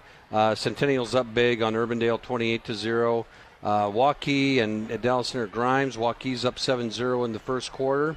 And Waukee Northwest is up 35-0 over Sioux City, or Des Moines East in the first quarter. Okay. Perrion Holmes, the backup tailback, is now in there. He's also playing starting linebacker, so he's back in at tailback. And here's McGovern back to throw for West.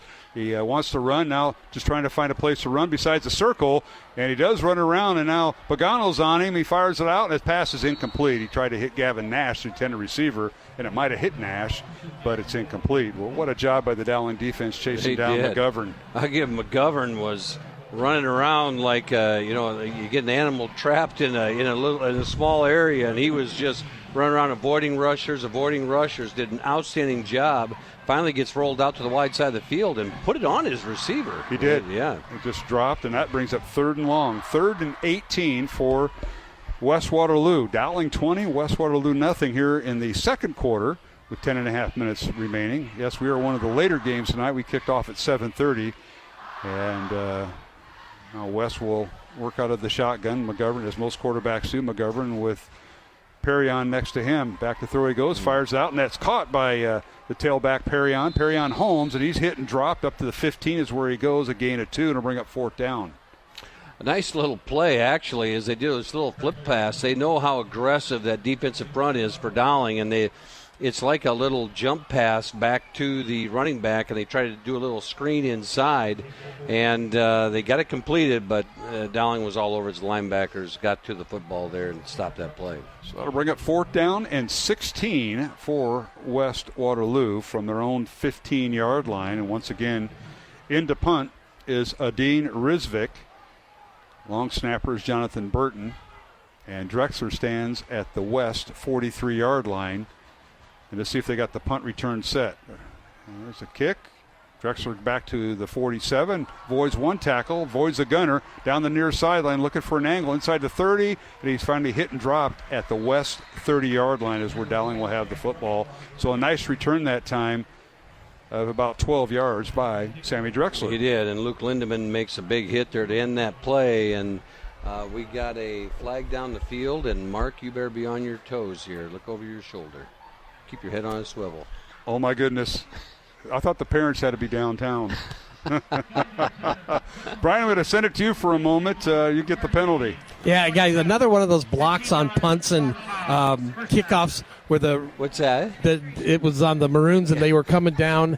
It's hard on these because you get the angle, and the refs are really focusing in on those this year, which the Dowling's probably gotten about 7 or 8 of these already this year. So that penalty will back them up. Thank you, Brian, for covering for me. I didn't know if I wanted to hear what I heard, but apparently I have some unfinished jug. Yeah, that's what your wife said. Did she come up here to remind you? Yes, I think so. First down, Dowling. The ball moved back to the 46 of West Waterloo. Low snap, but Nahas picks it up. And the Maroons hand it off, and running with the football is Grayson Pennington, who's in there on relief of Ian Middleton. Turns the corner and gets down to the 39-yard line. He'll pick up 7 yards. And a lot of times when we get into the second quarter, you'll see this from the Maroons that they like to give Ian a little bit of a break, and they'll bring Pennington in or Smith in, and Pennington's been doing a great job running the football when he's getting his opportunity. Give him a gain of 6. They spot the ball just inside the 40. It's 2nd down 4 for the Maroons. And Roberts now with the reverse, trying to turn the corner. And now he grabbed the first hole he saw instead of outside the numbers. But, hey, he gets it all the way down near a first down there, Matt, at the 40 or 36-yard line. He followed the pile. And when you get behind Carter Barrett, Josh and Miller, and Kate Krause on that left side, he's just following that group in and said, okay, move the pile. And they did. It's kind of up to him to figure out where that hole's going to be, because it is a reverse. It's kind of like a jet sweep, if you will. Yep. He's going right to left as Dowling goes to the south end zone wearing their home uniforms, their home maroon uniforms with white pants. And here's the same thing, reverse to the left, and now Jeffrey's got to run out of it. Now he's got some running room down the near sideline. Reverses field at the 30, 20, inside the 15, and pushed out of bounds at the 15-yard line. So a nice run by Jeffrey Roberts. I believe that was Drexler, wasn't it? Yeah, that was Drexler. That was that Sam? Yeah. Well, he got all the way to where he was supposed to go, and it was Sam, as we see in the replay, and then he reverses field. And that's the one thing that makes Sam so dangerous is he is shifty in traffic, and he's so hard to get down as he's diving through those runners, and there he changed directions. And fortunately for the Maroons, whenever you see that happen a lot of times, you'll get this clip or something like that, and they all blocked it the way they should. 26-yard run, first and goal, Dowling at the 10. The handoff to Grayson Pennington, the sophomore. He runs to his left, tries to get outside, and finally stacked up. They're going to put him down at the 8-yard line for a gain of 2. Little run there, begin to that left side. Pennington, getting the yardage, moving forward on the.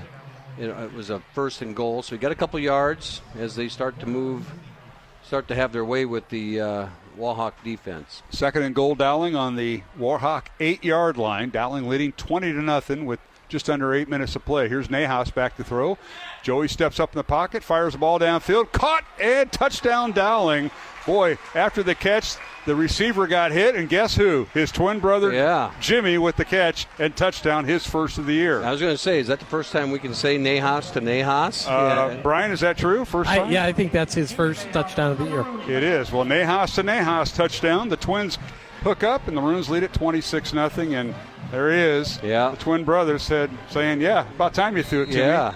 He ran across the formation the whole way. He was running a drag route, which means he started on the backside and drags all the way across the field, and then Joey saw him and hits Jimmy in stride for a touchdown. All right, Ryan Kuhn's extra point is up and good, and Dowling leads it 27-0 over West Waterloo. We'll take a break with the timeout on the field. Our score, Dowling 27, West Waterloo nothing. Alongside Matt Maindring, I'm Mark Hamadil and Brian Morris on the Dowling sideline. We'll return to Valley Stadium in 1 minute on CISN and Iowa Catholic Radio.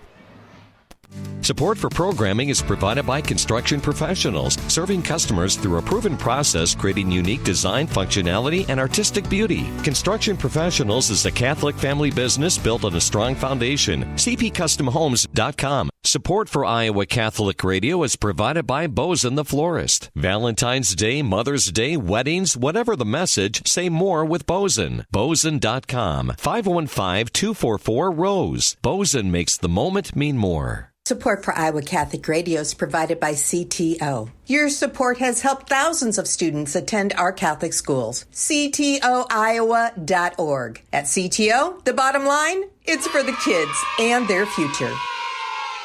Health powers life. From the delightfully routine to the truly uncharted, at Mercy One, their caring doctors focus on just that, so you're ready for what life brings next. Find care at mercy1.org/healthpowerslife.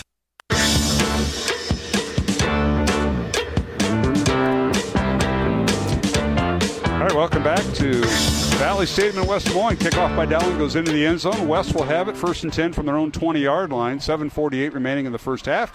Dowling 27, West Waterloo nothing. Let's go down to the Dowling sideline to our Jenny Farrell Team Remax Concepts sideline report with Brian Morris. Yeah, they gave Ian Middleton a break, guys, last offensive series because he played on the defense. And it's funny because if you just watch Ian Middleton, he's 5'9". He's lined up against number 77, the Carson Nielsen, 6'7", 290. And he is a big, big dude for Waterloo West, and he's going to the University of Iowa. But just look at the just watch it on the YouTube. Oh, we see it right now. They're going up against each other again. Yeah. So they're going to put Ian back on defense and first down West. They'll hand it off to the tailback. I think the ball is loose, but the tailback fell right on it. Let's see which one's in there. I think that was Lindemann, Luke Lindemann, the ball carrier, but if it was loose, he fell right on it for no gain, 2nd and 10. And right there, Ian Middleton chased that down, and Ian's not going to back down from anybody. He didn't care how big that kid is across from him, and he chased, and he loops around the edge and chases Lindemann down for a loss. Or no gain. No gain, so it's 2nd down and 10 for West. Ball on their own 20-yard line. They're going right to left, south to north here at Valley Stadium, wearing their road white uniforms with the old rose-colored numbers and helmet. And handoff goes to the tailback again, and he's hit and dropped. Boy, he struggled to get the 20. Actually lost a yard. Head linesman spots him at the 19. Loss of 1. Yeah, loss of 1 there. And on that play, we had, as I'm going to my roster quick here, I believe it was, that was Miles Elcock. Okay, that was Miles Elcock on the stop there as he tracked him down and wrapped him up for no gain, or loss, as you said. And Brian Elcock was a young man who was injured last week for Dowling, had a leg injury, and we thought he'd be questionable tonight. Yeah, he was limping around pretty good last week, but he must have it recovered fairly quickly. I got him in the hallway on Wednesday, and he said I can play. And he has. 3rd and 11, and now McGovern's going to be hit and double-team. Pagano got him, and I think somebody else got him before Pagano, and he's sacked back inside at the 10-yard line. Loss of 9, 4th and long for West Waterloo. Pagano's been a disruptor today, and he was back there again. I believe that was with Carlos Blount, and we'll see here on the – you might see it on the replay here, but Pagano's been in the backfield quite a bit. A couple weeks ago it was Ryan Bobo, and we haven't heard his name, and he's probably getting the double teams now. He is. And it's loosening up Pagano to go. Yeah, I think they know who Bobo is, and now it's up for Hagan, Elcott, and Bonanno to step it up because Ryan's getting a lot of attention. Out of his own end zone, fair catch signal for by Drexler at the 41-yard line is where Dowling will have it. 1st and 10 from the West 41 with 5:36 to go. And, that poor punter, Adine Rizvik, kicking out of his own end zone, doing a good job, but he's avoided the heavy rush by Dowling. He is. He's sitting it back there, and he's got fire coming at him, and he's been getting the ball off, and a credit to him. He's got his concentration and stays focused and gets the ball away.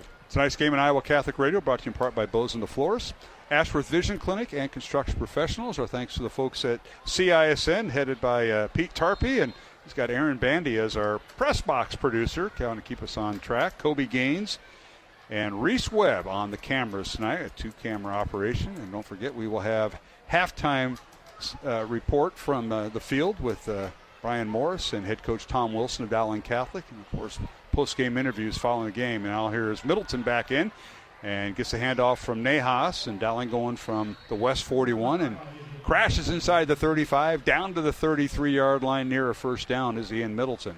Yeah, he just moves the pile, and he hit, and he lost his helmet, so he's going to come out for a play. And he ends up hitting the safety or the linebacker. I couldn't tell which one it was as he creeped up head on and ran him over on his way to gaining those 8 yards. So it's 2nd and 2 Dowling with 5:23 remaining. Both teams have 3 timeouts at their disposal for this final 5 minutes and 15 seconds with the game clock winding down. And play action fake again. Nahas fires it near side. Caught by Sammy Drexler, but this time he couldn't tiptoe down the near sideline. Run out of bounds by Torian Das for a short gain. Makes that quick little adjustment there. He runs it again a yard past the sticks, meaning he ran it just past the first down, comes back to it, catches it, makes a little juke, and then he's able to get the first down in a couple more yards. So the line of scrimmage is the 26 on the reception. 1st and 10 Dowling. Now penalty flag down, so this is all going to be about. So that 7-yard pass by Drexler, now penalty goes against the Wahawks of West Waterloo. Yeah, and that doesn't help them out there. And Dowling went with a little bit of a stutter, a little bit of a cadence change because the whole defensive front moved on that cadence from Nahas. 5-yard penalty. It's 1st and 5 Dowling. Maroons go with the pistol formation. That means they have a fullback. They hand off right up the gut, and that's Henry Smid following to center down inside the 15-yard line as he followed Cade Krause and the guards, Josh Miller and Evan Mitchell. One of those situations where they're filling up the backfield right there, Dowling is, and they're saying we're going to outnumber you at the point of attack, and they do that with the extra running back in the backfield and made way for Smid to get a big gain. Big gain indeed. 1st and 10 Dowling, 9-yard run for Smid. Let's go without, they're going to put a fullback in there. Smallback would be the H-back. Take the handoff to Smid. They throw it into the end zone. A quick slant. The pass is caught shy of the touchdown. And a rolling catch that time by the Maroons. And they're going to hustle up and run another play real quickly here as they have a 1st and goal. Preston Hoffbauer with the catch. 1st and goal Dowling at the 1. Gain of 11. And now quarterback sneak, and they'll just push Nahas in. Touchdown. Joey Nahas from 1 yard out, so he's been involved with 4 touchdowns tonight, 3 passing and 1 rushing. Yeah, they overpowered that defensive front of the Wahawks, and everybody pushes into that line. You crawl behind Cade Krause, Barrett, Miller, Krause, Mitchell, and Thomas, and they just overwhelmed the front of the Waterloo West defense. So Dowling goes 5 plays, 41 yards, capped off by quarterback Joey Nahas. 1-yard run. The extra point by Kuhn is up and good. LaCava with the hold, and Dowling extends its lead to 34-0 over West Waterloo. Timeout on the field. We'll take one ourselves with 4:30 remaining here in the second quarter. Dowling 34 and West Waterloo nothing. Back in 1 minute along the Iowa Catholic Radio Network and CISN. Fast Signs is a custom sign and visual solutions company with an extensive selection of digital signage, interior and exterior signs, banners, and vehicle wraps. Learn more at fastsigns.com. Thank you, Fast Signs in Clive, for your support of Iowa Catholic Radio. Support for Iowa Catholic Radio is provided by Skeffington's Formal Wear, in business since 1951, with locations in Des Moines, West Des Moines, Coralville, and Ankeny. Skeffington's Formal Wear, fitting you for life celebrations. Online at skeffingtons.com. This is Father Gerald Murray.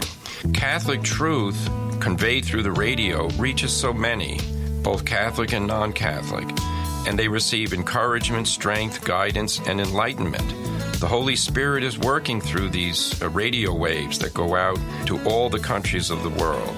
Catholic radio, of course, is an effort to make Christ known. Iowa Catholic Radio is needed now more than ever.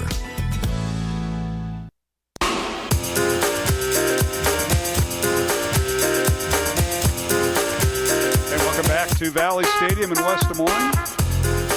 Dowling Catholic's homecoming, and the kickoff by the Maroons will be pounced on right at the 11-yard line. Is that where they're going to take it? The ball was he caught it and it went off his helmet, and then he was just trying to stumble to get back to it, and he finally did and cover it up because it's a live ball. Yes, it is. And he was able to cover it up at the 11-yard line. Let's go down to our sideline report from the Jenny Farrell team, Remax Concepts, with Brian Morris. Brian? Yeah, that was unfortunate for Waterloo West. It did hit right off his face mask. They got to come out here. 4 minutes to go, guys. Dowling up 34. They just want to put together something. Defense has played really well again tonight. They've really shut down the Hawks on any aspect of the game, passing or running. So, again, another great effort out of the Dowling defense. No question about it. Thank you, Brian, for that report. The Jenny Farrell team, jenniferfarrell.remax.com. Back to throw is McGovern. Fires the ball out. Pass is broken up. Incomplete. Intended receiver that time was the tailback, and he was hit and leveled. Isaiah Core went back in as they've, I think, interchanged several receivers there. Yeah, they do. They got a lot of players running in and out. And the one thing about it, when you're it's kind of a double-edged sword. Your offense is struggling. You can't run the football, but when you pass, what does that do? It stops the clock if it's incomplete, and then you're giving the Dowling offense another shot here eventually. So I'd expect a run here. Dowling defense is pinning their ears back. Jack McLaughlin in there at defensive line. I think he and Elcock kind of switched interchange there. Tailback is Isaiah Shepard, the sophomore wearing number 39, and he doesn't get the handoff. They do a quick hit. The crossing pattern incomplete, and they're going to get Dowling's Jordan Watson for pass interference. He stepped right in front of the receiver that time, being Andrew Reardon, and it'll be pass interference on the Maroons. Yeah, you see it, at the professional level, even at the college level, they allow a lot of hand stuff to go, and here at the high school level, they're not going to do that. And you hear Brad Bunning, our referee tonight, saying penalty against Dowling. So that's 15 yards from the original line of scrimmage, which was the 11-yard line, and it's a 15-yard penalty and first down West at their own 26-yard line.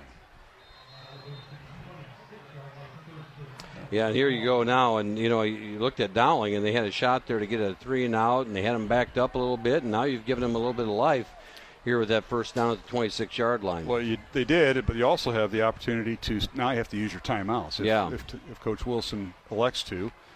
All right, pistol formation for the Warhawks. McGovern, the handoff goes right up the gut, and that is the tailback, Isaiah Shepard, and he's got some running room, first down across the 40, and he's tripped up at the 42-yard line of West. A nice pickup that time, and a quick hitter right over the A-gap on the left side. They did. They took advantage there, and they found a crease in the middle and kind of did the same thing Dowling did, just outnumbered him at the A-gap there, and he shot through there and really had a nice run there for the Warhawks. 16-yard run, first down West at their own 42-yard line. Game clock continues to run at 4 minutes here in the second quarter. Dowling leading 34-0 as we broadcast tonight, as we simulcast our Iowa Catholic Radio coverage on 105.5 FM, along with the CISN.TV folks on YouTube. High snap, good job by McGovern to pick it up, hands it off again, and this time Shepard's got another first down, and finally the ball was loose. Out.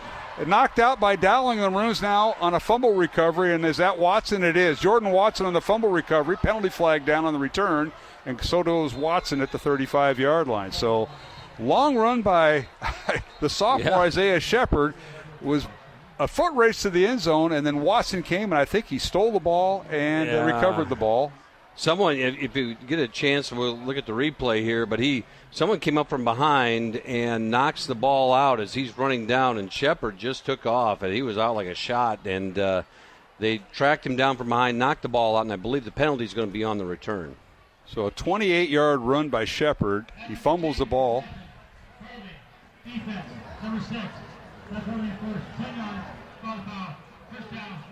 They get Carlos Blunt, the Dowling linebacker, who was blocking on the return.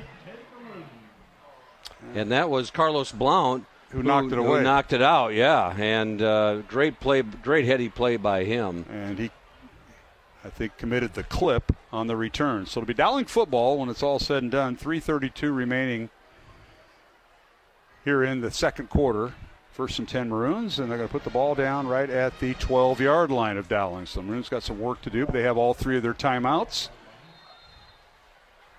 As the Maroon offense is on the field. Dowling will start with 3 receivers left, 1 to the right. Middleton back in at tailback. And Joey Nahas in at quarterback. Here's a snap. Back to throw Nahas. Looks right and throws it downfield. Looking for Roberts. It's caught at the 50-yard line and brought down at the 40. Beautiful pass by by Nahas. Penalty flag down back at the 10-yard line. Oh, shoot. And a couple penalty flags down, so something happened in the backfield. And a helmet.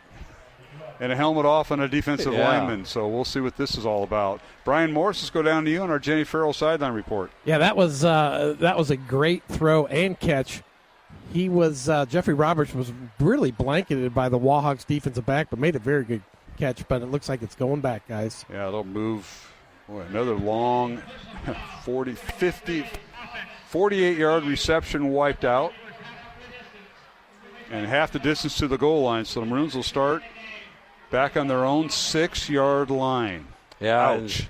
Just a great pass from Joey Norris. And Torian Das had great coverage on him, but to no avail. But anyway, it's all wiped out. Nahas's ball was perfect. It was. The window where it had to be. Yeah, that was an outstanding throw. And now Dowling's left with 3:24 to go, and the length of the field pretty much. First and 16 from their own 6-yard line for Dowling. Out of his own end zone, Nahas fires out, pass incomplete, as Drexler was the intended receiver, and Sam couldn't bring it in at the 10-yard line. That'll stop the clock with 3:18 to go. Yeah, Joey was supposed to get rid of that one a little bit quicker than he wanted to, and Sammy was a little bit off there on his break, and it wasn't quite the connection they needed. All right, the Maroons are... Dowling does not huddle. They go with 2 receivers left, 2 to the right. No tight end, and Middleton in the backfield. Low snap. Nahas picks it up, fires the ball downfield over the middle. Caught by Drexler, and it's a foot race. This could go for 94 yards, and it will. Sam Drexler, touchdown, 94 yards, and you had your pick. And we're going to see the replay from CISN, but he had his pick between Roberts or Drexler. Yeah. And Sam got loose for 94 yards. He did, and he came right open. A great read by Nahas, and the safety didn't get over the top in time, and then it's a foot race, and Drexler's going to win that many, many times. And big play for the Maroons. They go, what was that, 95? 94. 94 yards. 94 yards. And how about this? Joey Nahas with his 4 touchdown pass. He had 4 last week, 8 in 2 games, and we're not even at halftime. No. 40 to nothing Dowling, and now the extra point. He's throwing the ball well right now. Yes, he is. Ethan LaCava to hold. The long snappers, Jack McLaughlin and Ryan Coons, extra point. Up and good. Maroons lead it 41-0 over West Waterloo. A timeout on the field with 3:05 to go in the first half. Dowling 41, West Waterloo nothing on Iowa Catholic Radio and CISN. Where's your spiritual wellspring, friends? Where are you drawing your strength from? That sense that you're full and whole and can tackle your day with power. Listen, it's okay to lean on people sometimes, but if your regular and ultimate source for strength and purpose that you need for everyday life is coming from people in your life, or from your changing circumstances, or your job, or your kids, I hate to break the news to you, but you're going through life way too needy. And the people you're supposed to be blessing, you're probably draining. The psalmist says, "Where shall my help come from? My help is from the Lord God, maker of heaven and earth." Listen, there's no substitute for prayer, and there's no shortcut to the kind of prayer you need. Deep, quiet prayer. Draw from that well every day, and you'll be, as Jeremiah wrote, like a tree planted by the stream. It does not fear heat when it comes. Its leaves are always green. It never fails to bear fruit. This is Chris Stefanik from RealLifeCatholic.com. Iowa Catholic Radio, connecting listeners to Christ every day with people like you.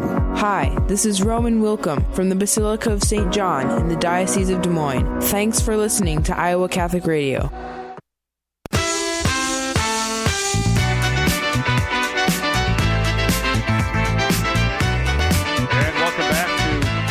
Stadium in West Des Moines as we simulcast tonight's broadcast on CISN and Iowa Catholic Radio 105.5 FM.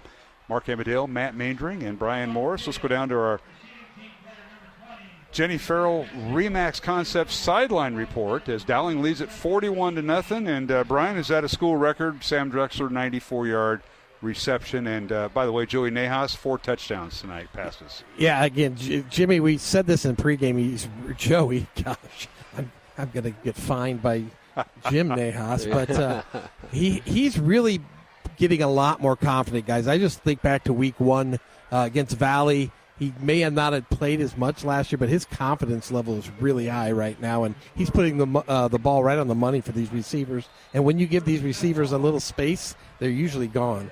Yeah, and Brian, he had his choice because he had another receiver open. That was Mr. Roberts, but he elected to pick out Drexler.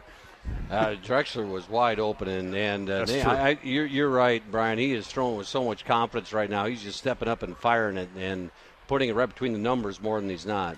All right, West for the first down at their own 20. They hand it up right up the middle, and hit and dropped immediately is the defender. Carlos Blunt, I think, hit him first and got back to the line of scrimmage. That is where the sophomore tailback, Isaiah Shepard, was making some hay in the West offense because he had 2 big runs during that drive before he fumbled. And then you got Perry Holmes in there, another wrestler, and Shepard's a wrestler, I believe. Both of those kids are sophomores. And really good wrestlers for Waterloo West. That is true. All right, it's 2nd and 10. Brett McGovern is the quarterback, 6'4", 190-pound senior, and now we've got a penalty against West. I'll back him up 5 yards. And the only bad thing about penalties, guys, is it stops the running clock. You could see that from the field, Brian? I didn't know that. Yes. I can't wait to hear your questions to Coach Wilson. It's rolling again now. Oh, now it is. Okay. Yeah. We just got to get the ball set. Once they reset it, it just picks right up. That was just wishful thinking of me to make sure it keeps running. 1st and 15, and McGovern's going to go down, hit and drop in the backfield. And which lineman was that? That's Bobo. It's Ryan Bobo. Yeah, we haven't had a chance to call his name tonight, and there we did, and he goes in and makes a play and gets a sack there for the Maroon defense. Running clock as spot forward progress back at the 7-yard line. Loss of 8 on the play.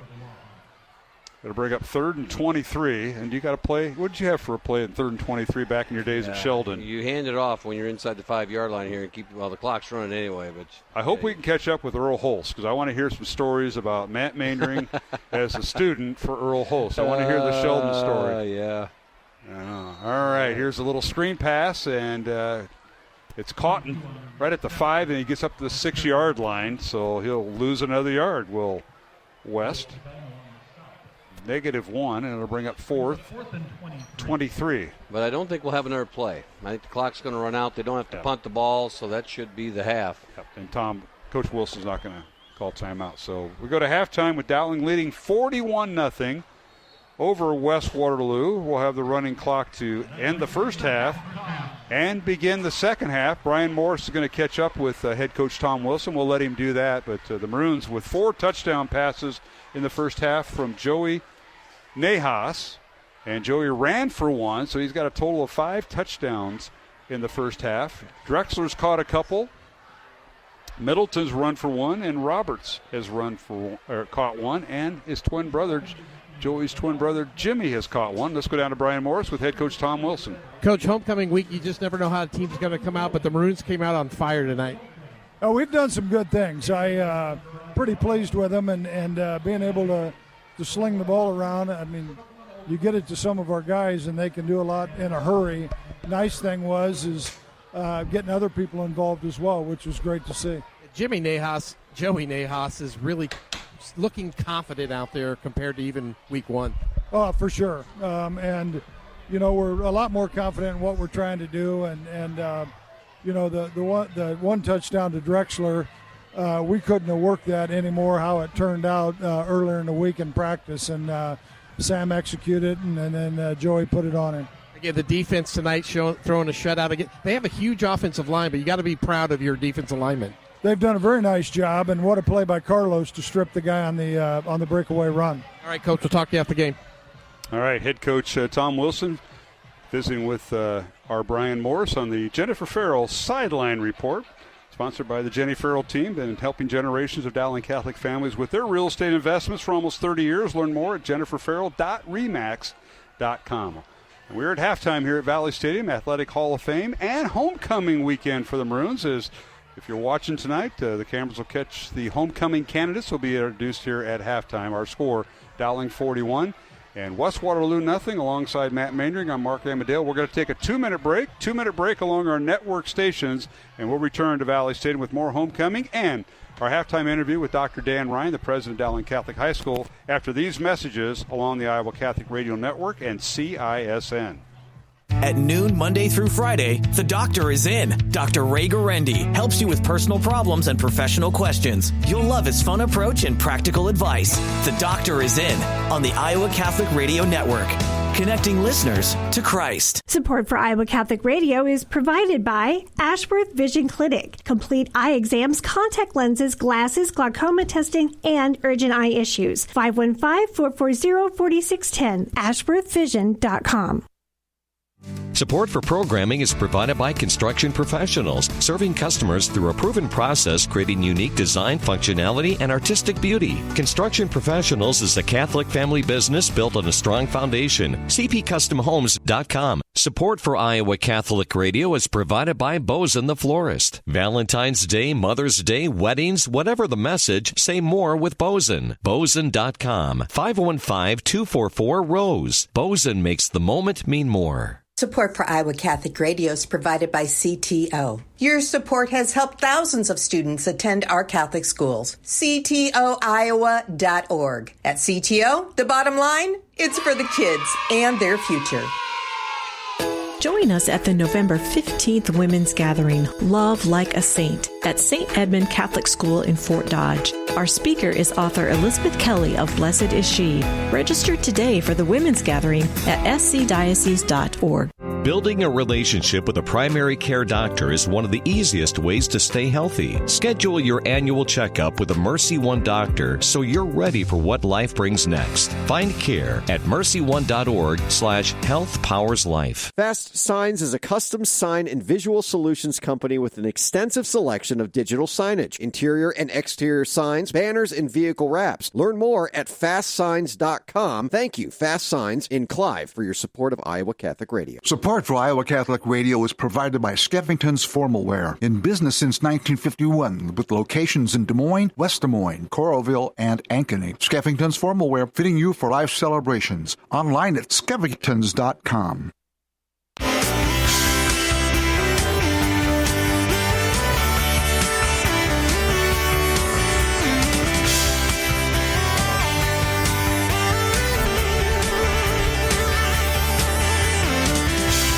Welcome back to halftime here from Valley Stadium in West Des Moines. Dowling Catholic leading West Waterloo 41-0. Mark Amadale alongside Matt Maindring, Brian Morris. Homecoming activities going on the field. We're waiting for our CISN folks to catch us up, or to catch up with us as we simulcast tonight. And our guest is Dr. Dan Ryan. Dr. Ryan, thanks for joining us. Welcome. And thanks for having me. You're in the hot seat there. That's where Mr. Maindring sits, and he's been pretty good luck this year. I'll try and keep holding up to his standards.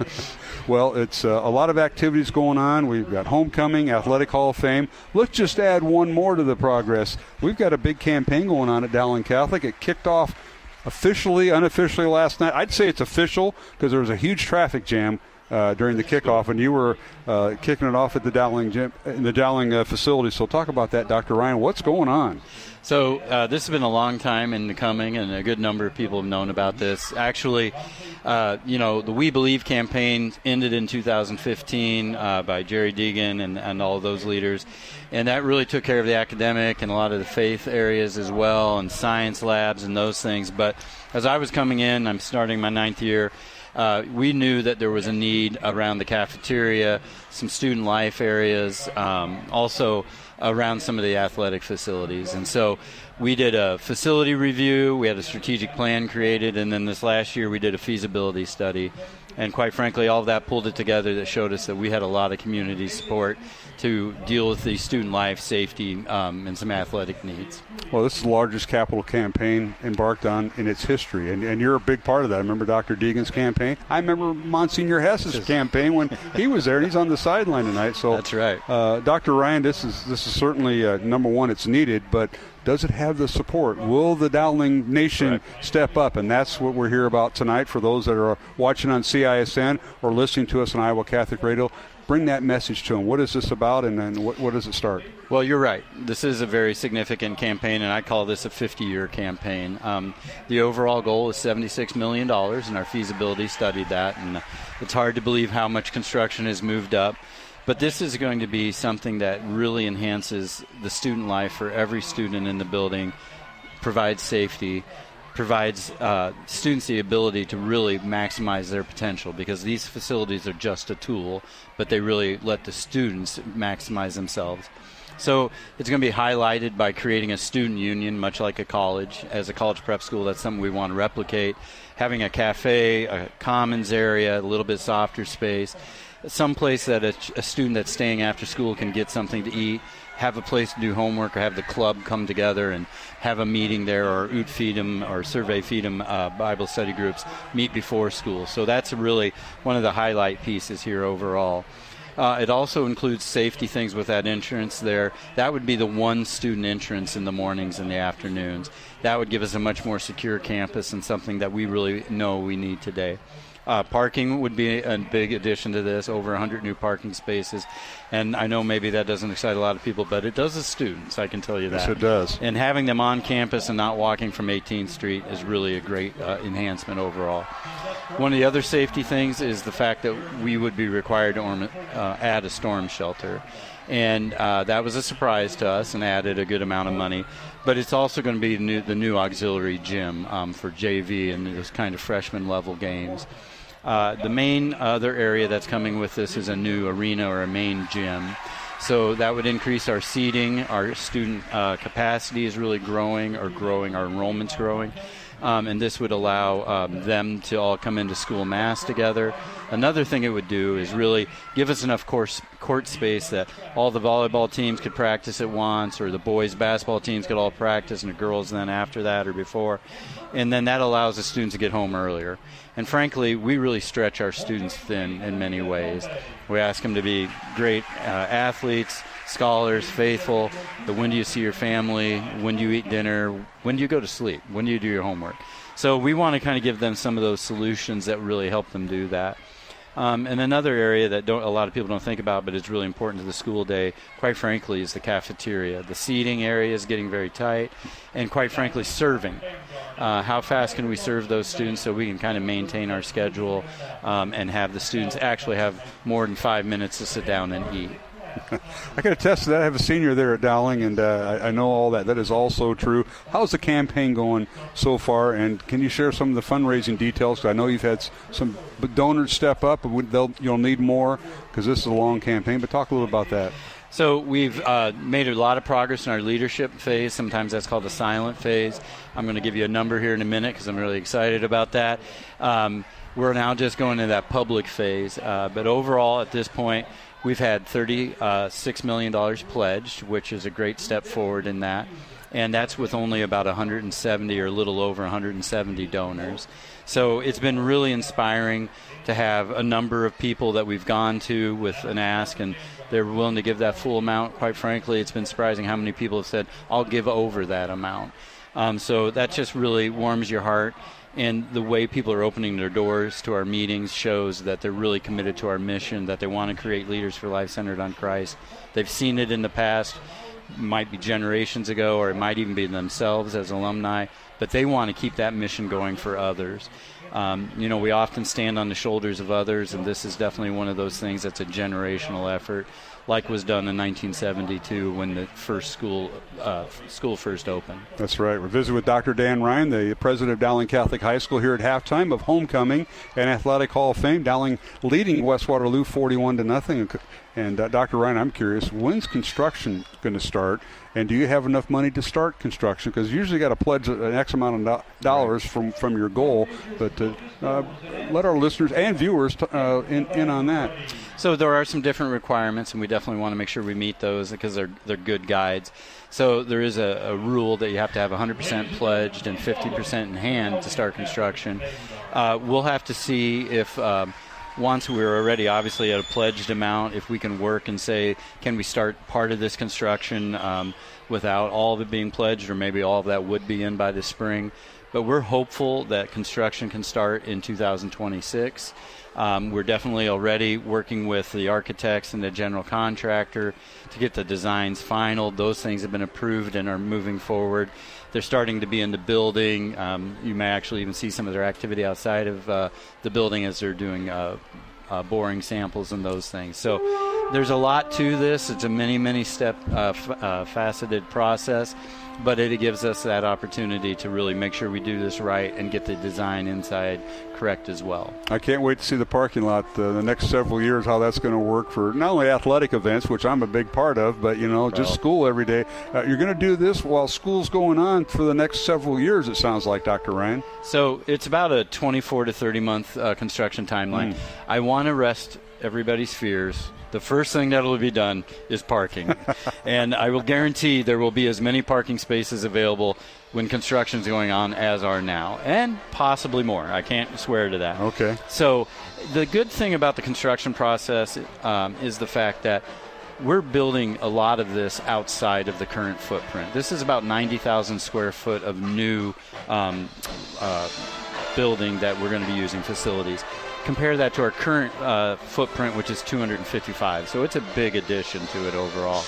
But we're going to be able to use all of our current facilities, academics, faith, and athletics while this is going on. And then we'll be able to start transitioning into using the new space. So it's not going to be a big interruption to class or to any of our other activities. That's good to know. It is. Appreciate that for those of us that are out there quite a bit, including yourself and your staff. Well, Mr. Maindring is excited about that, I'm too. sure he is. He's got to have a place to park that car of his, and if you've ever ridden in it, you'll know why. This is with Dr. Dan Ryan, the president of Dowling Catholic High School, talking about the Faith of Our Future campaign that just kicked off last night. And how can we follow along? Us alumni, whether maybe folks outside of Dowling that watch our broadcast, that listen to us, how can they follow along with this exciting effort and learn about the progress of this campaign? So now that the campaign's become public, there's going to be a lot more information coming out overall. And what's going to happen is that there's a website, dowlingcatholic.org/campaign, and trust us, we'll be reaching out to many of you and sharing information as this moves forward. That is awesome, and we're looking forward to it. It's, like you said, 24 to 30 months of construction. Yep. It's been done before. I've seen other schools do it. It'll go by fast for everybody. It'll go by real fast. It'll be a busy time frame, that's for sure. And you think 2026 is the break ground date? That's what we're hoping for. Okay, when I see you and Mr. Maindring with those silver shovels out there flipping soil, we know we're going somewhere. That's right. Well, Dr. Ryan, I know you want to get onto the field because you want to watch the special presentation going on coming up. All right. Well, thank you for the time. I appreciate it, and go Maroons. All right. Dr. Dan Ryan, the president of Dowling Catholic High School, visiting with me here at halftime. We're going to take a 2-minute break, come back with more halftime. Dowling 41, West Waterloo nothing on Iowa Catholic Radio and CISN. Support for Iowa Catholic Radio is provided by Bozen the Florist. Valentine's Day, Mother's Day, weddings, whatever the message, say more with Bozen. Bozen.com, 515-244-ROSE. Bozen makes the moment mean more. Support for Iowa Catholic Radio is provided by Ashworth Vision Clinic. Complete eye exams, contact lenses, glasses, glaucoma testing, and urgent eye issues. 515-440-4610. AshworthVision.com. Support for Iowa Catholic Radio is provided by Skeffington's Formal Wear, in business since 1951, with locations in Des Moines, West Des Moines, Coralville, and Ankeny. Skeffington's Formal Wear, fitting you for life celebrations. Online at skeffingtons.com. Support for Iowa Catholic Radio is provided by CTO. Your support has helped thousands of students attend our Catholic schools. CTOiowa.org. At CTO, the bottom line, it's for the kids and their future.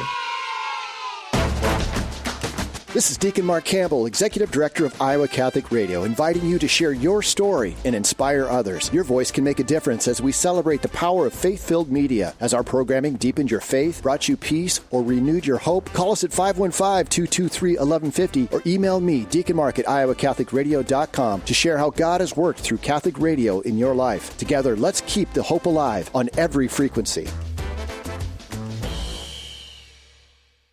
Support for programming is provided by Construction Professionals, serving customers through a proven process, creating unique design, functionality, and artistic beauty. Construction Professionals is a Catholic family business built on a strong foundation. cpcustomhomes.com. Fast Signs is a custom sign and visual solutions company with an extensive selection of digital signage, interior and exterior signs, banners, and vehicle wraps. Learn more at fastsigns.com. Thank you, Fast Signs in Clive, for your support of Iowa Catholic Radio. Support for Iowa Catholic Radio is provided by Bozen the Florist. Valentine's Day, Mother's Day, weddings, whatever the message, say more with Bozen. Bozen.com. 515-244-ROSE. Bozen makes the moment mean more. All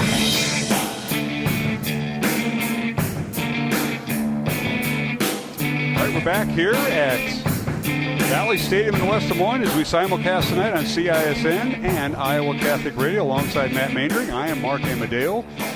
Vinny Cataldo, our studio producer. Brian Morris down on the sideline as we continue our halftime with the Dowling Marching Band on the field and a very special presentation being played on the video board about the new campaign, the Faith in Our Future campaign for Dowling Catholic High School. And Matt, Dr. Ryan did a good job of kicking it off. This is basically last night and tonight was the kickoff for this campaign.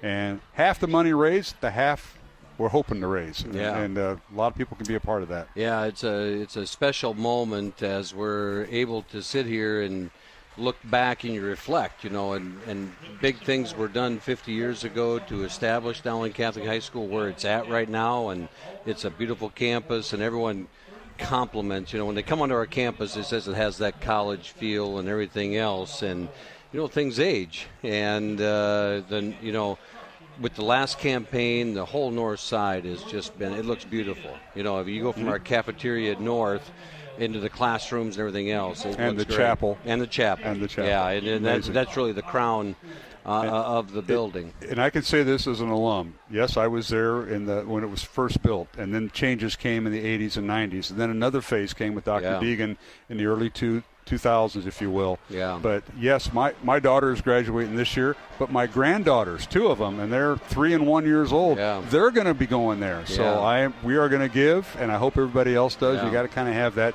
that thought process is like, it's for the future. Right. No, I'm not going to go to school there anymore. I may go to an event there here and there when I'm not doing radio, but it's for the future generations, and that's what they did to lay out the groundwork where, as you mentioned, back in 1972, people did it then and enabled myself and guys like Brian Morris and others to attend, and now we're the future. We have got to do that for our future, and I think it's important. Yeah, and it really, you need to keep the momentum going, and everybody is so proud of this community and everything that it offers.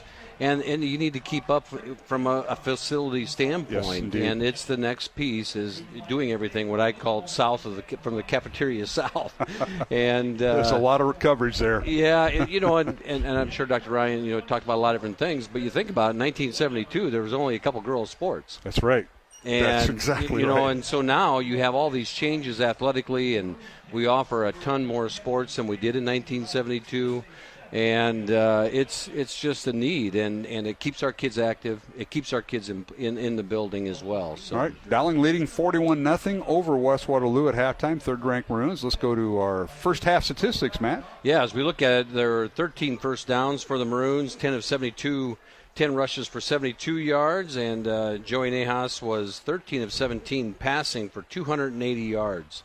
Just an amazing first half there for an average of I think it was 16.5 yards per throw. They were 2 of 3 on third down conversions. On the other side of the ball, Waterloo West, it says here, has 10 first downs. I don't know if that's quite right. There might have been a couple penalty ones, but they had 13 rushes for 5 yards, 6 of 11 passing for 21 yards, a total of 27 yards on offense, and just a dominant performance by the Maroons, and you're seeing some of that if you're watching CISN, some of the replays here as you watch Sammy Drexler run down the sidelines. 94-yard touchdown. Yeah, and the question was, do we have two 100-yard receivers? We do already again in the first half. Oh, my goodness. And so Sammy Drexler has 4 catches for 133 yards. Say Jeffrey hi, Roberts. Say hi. Oh, I'm on the air. Okay. No, you're on TV. Yeah, okay. And I apologize for everybody there. We have 5 catches for Jeffrey Roberts for 102 yards, and Quinn Schmalbach had 2 nice catches for 26 yards, and Preston Hoffbauer 1 for 11, and Jimmy Nahas caught the 1 touchdown for 8 yards. Ian Middleton 5 carries for 51 yards, Henry Smid 1 for 9, Max Blankenhagen 1 for 7, and then Joey ran twice for 3 yards, and Grayson Pennington 1 for 2 yards. All right, that's our first half statistics. Dowling leading 41-0. Brian Morris is down on the Dowling sideline with our Jenny Farrell sideline report. And Brian, you got anybody to interview? Is anybody? You're by yourself. I'm by myself again. I was watching the Capitol campaign. I was lucky enough back in when Dr. Deegan started. He asked me to be part of that strategic plan when Dowling actually changed to Dowling Catholic. So I was part of that. So I was able to help see Dowling grow from there to where it is today. But I'm excited to see what happens with the facilities, again, with not my kids there, but I tend to go to some sporting events out there and potentially a play or two. So I'm excited to see what happens at Dowling Catholic. No question about it. And that's the way you have to think. And Brian, how about some future grandkids there? Because I think I've already have 2, and you'll be expecting here shortly. My kids are not here, so I do not anticipate them going to Dowling Catholic. They may relocate. Yeah, that might be strongly encouraged to do that. We'll see about that. But if they relocate, I know a realtor who will help them. I bet you do. I was going to ask you about that. Well, you said, Mark, you said you saw something on YouTube or whatever, Facebook, and again. Oh, you got to hear this, Brian. Each week, Farrell and I and Jenny Farrell, we do something. I am not concerned about Jenny Farrell. She's an outstanding, lovely person and a great realty company. Number 1, she hired you. That's right. But number 2, I question her husband. Well, Willie. Her husband and you made a video on Facebook, which I don't get, but I saw it today. And you were doing a mock interview with Tom Wilson. I was. Willie played Tom Wilson. Tom saw it last week. He thought it was in good taste. But, yeah, we try to do something fun each week. We did another one this week, so everybody goes out again. Jenny, part of her sponsorship here is we want to make sure that everybody realizes that the commitment that the Jenny Farrell team has to all the people in the crowd. And, if you have real estate needs, call Jenny or I, and we will help you out. And, again, we're proud Dowling alum. Absolutely. JenniferFarrell.remax.com. You might get a hold of Brian Morris. All right, we're about ready to start the second half. We're going to take a 1-minute break and return. Dowling 41, West Waterloo nothing. Back in 1 minute for the second half kickoff and a running clock on Iowa Catholic Radio and CISN.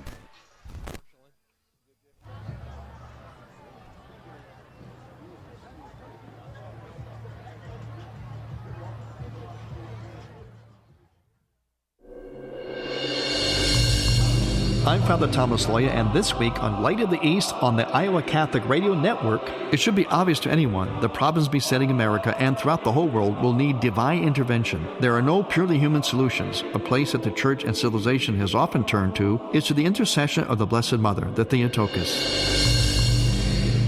Light of the East, Sunday mornings at 10:30 on the Iowa Catholic Radio Network. Support for Iowa Catholic Radio is provided by Ashworth Vision Clinic. Complete eye exams, contact lenses, glasses, glaucoma testing, and urgent eye issues. 515-440-4610. AshworthVision.com. Support for programming is provided by Construction Professionals, serving customers through a proven process, creating unique design, functionality, and artistic beauty. Construction Professionals is a Catholic family business built on a strong foundation. CPCustomHomes.com. KIHS, Perry, KDVM, Mason City, KCSL, Spencer. All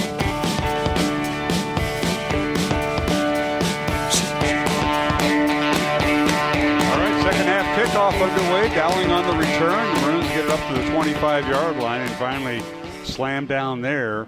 is Henry Schmidt. So the Maroons will have the first possession of the second half, leading 41-0. Mark Amadale, Matt Maindring, and Brian Morris in the Dowling sideline. Up next for the Maroons, they travel to Cedar Rapids Kennedy next Friday night. We'll have the game on Iowa Catholic Radio. We're back to a 7 o'clock kickoff. And for the folks at West Waterloo, they will be home against Dallas Center Grimes at 7:30 next Friday night. And they'll be back in their regular stadium. Memorial Stadium has been refurbished, but it's not been the stadium. They redid the parking. So they'll be back at Memorial Stadium as West Waterloo will host DCG in a District 2 matchup. 1st and 10 Maroons from the 25. And back to throw is LaCava, who's in there, and the pass is caught, and a first down Dowling as they move it from the 25 up to the 37. Nice little pass there from Ethan as he was able to get that ball off quickly over the middle, and then a nice pitch and catch, and move the chains for the Maroons. So lots of new jerseys out there, including the quarterback, Ethan LaCava, 6'4", 200-pound junior. He's also the holder on extra points and field goals. He is the quarterback for the Maroons. And let's see, 2 receivers left. And handoff goes to the tailback. Let's see which one is in there. This might be Grayson Pennington. Yeah, I think you're right. And he gets the first carry of the second half as the Maroons interchange. Matt Blankenhagen, wide receiver number 84, checking in, Matt. Yeah, and that was Pennington on the run there, and nice little run up the middle, get a few yards as the Maroons spread him out here on second down. Gain of 2, bring up 2nd and 8. LaCava fakes the handoff to Pennington, back to throw, looks right, throws right. The pass is high and incomplete to Leighton Oldfield. He's one of the 3 tight ends that Coach Wilson will employ, and he overthrew him. Yeah, and just, I think you get in there, you get excited a little bit. Your first night running a full series here for Ethan, and that ball sailed on him just a little bit over the head. Bring up 3rd down for the Maroons, 3rd and 8. Also in there, number 23, Grayson Pennington at tailback. And let's see who they send as wide receivers to the left. Now they're going to take out Henry Schmidt. Now he's going to we got a little replace him with Max Blankenhagen. So little fire drill going on. There we go. There. Hoffbauer is a receiver split at the bottom of your screen. 2 receivers left, 2 to the right. And back to throw. It's fired and caught, and that's a catch by Hoffbauer. Nice play that time by LaCava, and it's near a first down. And right foot, left foot, and first down. First down. There you go. Yeah, I think you're right. It went to the right foot and gives them a first down. And it was a quick throw by Ethan LaCava. That was impressive. He got that ball out in a hurry, and he threw it on the line and got it to him, and sets him on a pathway. Hoffbauer, 5'10", 170-pound senior with the first down catch of 8 yards. First down, Dowling, their own 47, leading 41-0 here in the third quarter. And the handoff goes to Pennington again. Grayson, the 5'11", 175-pound sophomore, gets across midfield and finally brought down at the west 49-yard line, gain of 4. Trying to pick up some of the linemen there as we're going through, but I see Josh Miller out there yet, and I believe, well, I'll try to run across. I think we got Max Thomas out there as well. Right, 2nd down, 6 Maroons from the west 49, and now the right side of the defensive line for West. Engaged with Josh Miller, the left guard. And it'll be a penalty of offside on West. Move the ball to the West 44.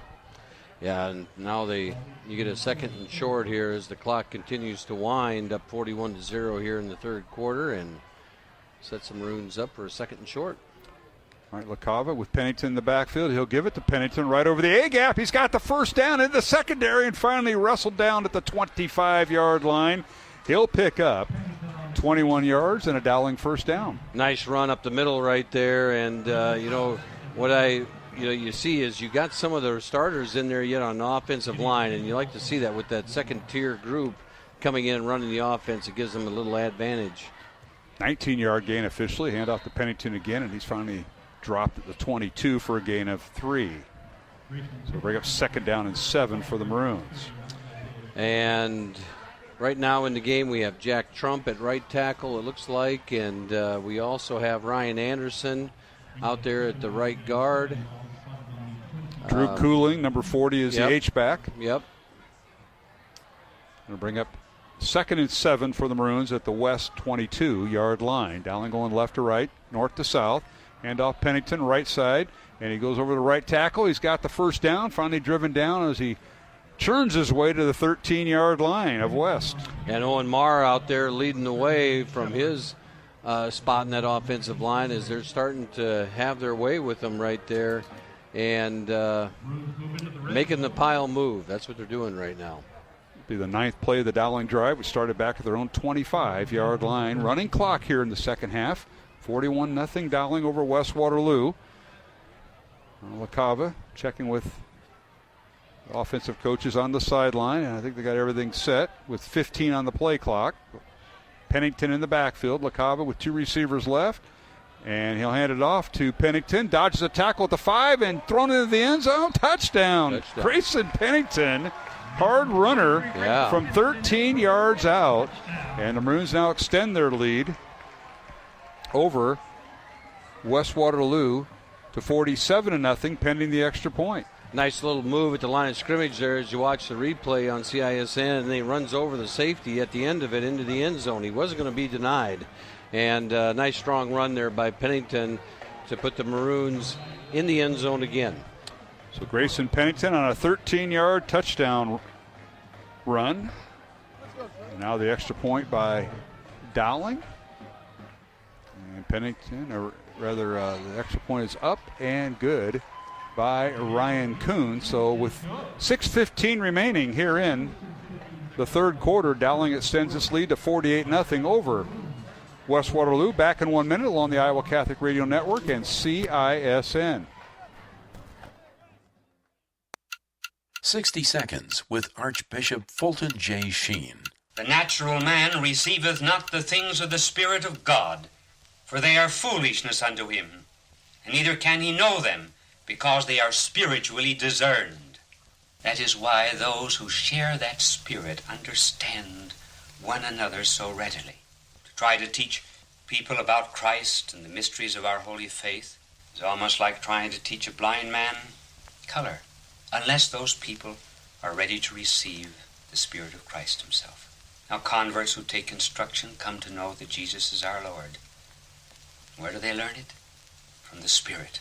The Holy Spirit woos the soul, draws it to a closer fellowship, to more intimate union, becomes our sanctifier, just as the Father is our Creator and the Son is our Redeemer.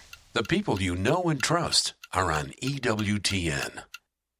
When you hear this, caught by Scowl inside the 30, you know it's the Maroons. Every game, every play, your home for Dowling Catholic football. 105.5 KIHS.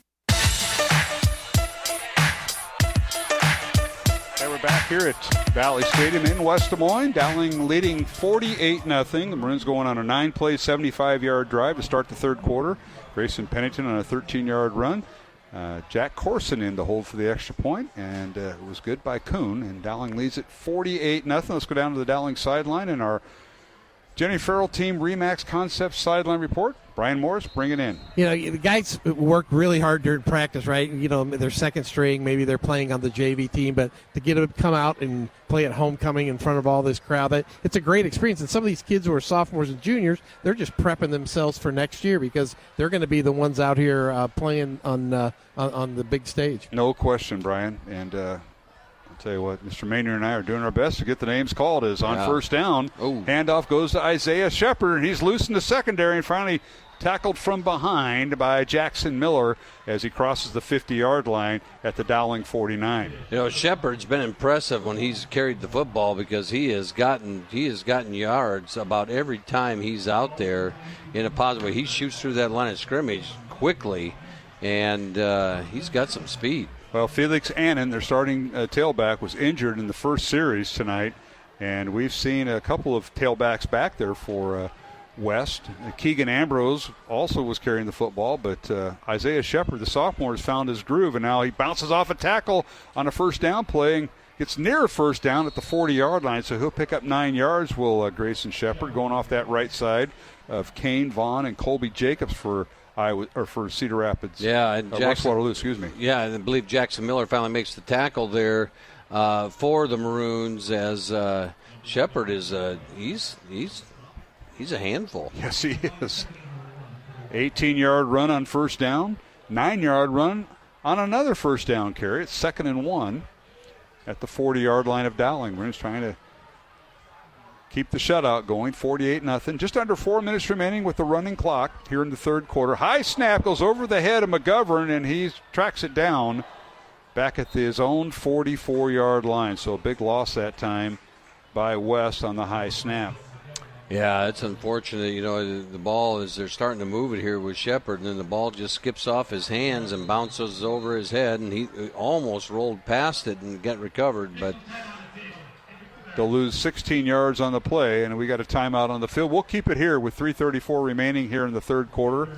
Timeout called as Dowling leads at 48-0, and I want to get a plug in for Iowa Catholic Radio. As be sure to tune into Iowa Catholic Radio next week as their fall fundraiser kicks off this Tuesday, September 30th, with special programming. Your financial support is vital to providing people hope with frequency, as well as Dowling Catholic High School sports. Matching funds are available, and you can donate today at iowacatholicradio.com. The fall fundraiser for Iowa Catholic Radio beginning next week. Let's go down to our Jenny Farrell team sideline report, and that is where Brian Morris is at during this timeout. Brian? Yeah, it was the running back number. I'm getting the number, guys. 39. 39. Yeah, I think he tweaked his knee a little bit, and he's hobbling off a little bit. But again, I think they had their trainer come out and they do all that wiggling of the knee, and as soon as they get him up, and it's not maybe something serious. Well, we hope not, because he's been a pleasant surprise, Isaiah Shepard. He wasn't even on the depth chart, Matt. It was when I talked to Coach Moore earlier this week, Lonnie Moore, the 17th year in his head coach as West Waterloo. He had Felix Annan, who had over 500 yards and 5 touchdowns, along with Perrion Holmes, who's a sophomore but also starts at linebacker as a backup. Isaiah Shepard wasn't on the depth chart, and here he is tonight having a pretty good night. And now all the way downfield, and the pass caught. McGovern threw a dime right to Torian Das for the first down inside, deep into Dowling territory. Boy, he did. He put it right on him, and that was and Patrick Sullivan was in coverage, had pretty good coverage on him, but the pass was right out in front of him and makes a great catch there, and Sullivan did a great job of not having that be a touchdown. Sullivan, the senior corner for Dowling, pick up a 46 yards, 1st and goal West at the Dowling 10-yard line. And they give it to the tailback, and we'll see which one is inserted now by Coach Moore.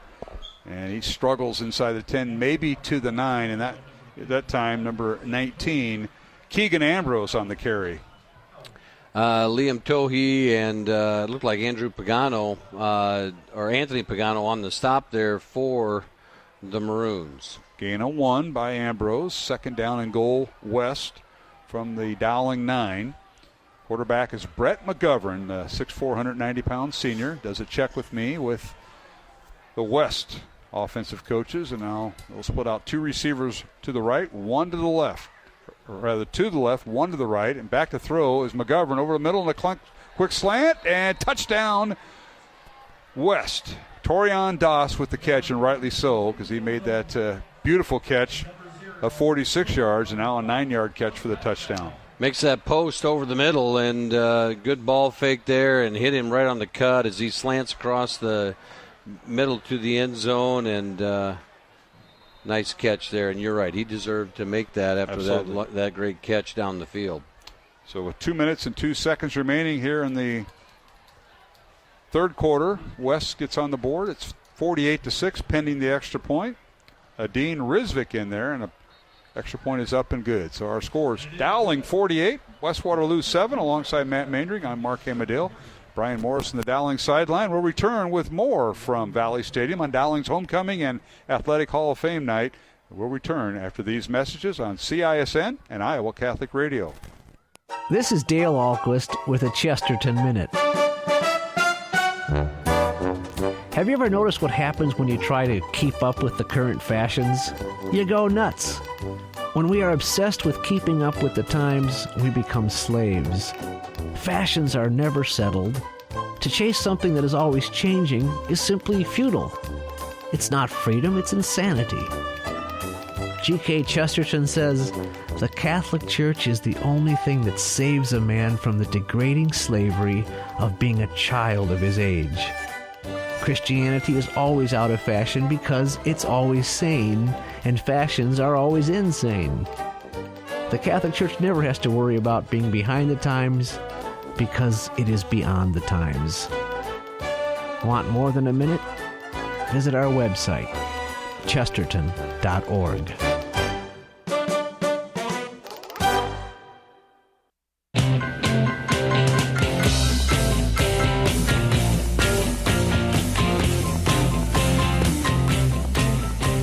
Back here at Valley Stadium in West Des Moines, Dowling's homecoming and Athletic Hall of Fame night. Mark Emmerdale, Matt Maindring, and Brian Morris as a kickoff by Rizvik and picked up by Dowling from the goal line is Smid, and he's finally wrapped up as he gets near the 24-yard line, but penalty flags down on the return here, Matt. Yeah, it's unfortunate. That was one of those where everybody saw it. The flags all come, and there's a block in the back, so it's going to bring it backwards for the Maroons. Just a couple scores here quickly. Waukee and Dallas Center Grimes, last score we saw was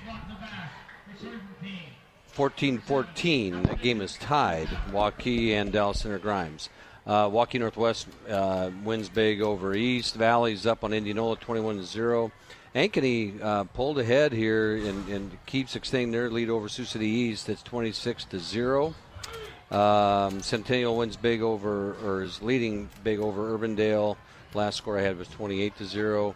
Iowa City Iowa City up over Iowa City West. Liberty up over Iowa City West 38-24. All right, Dowling with a first down and a little quick pop pass to the receiver. They fake the handoff. Incomplete. Let's go down to our Jenny Farrell sideline report with Brian Morris. Brian, how about this?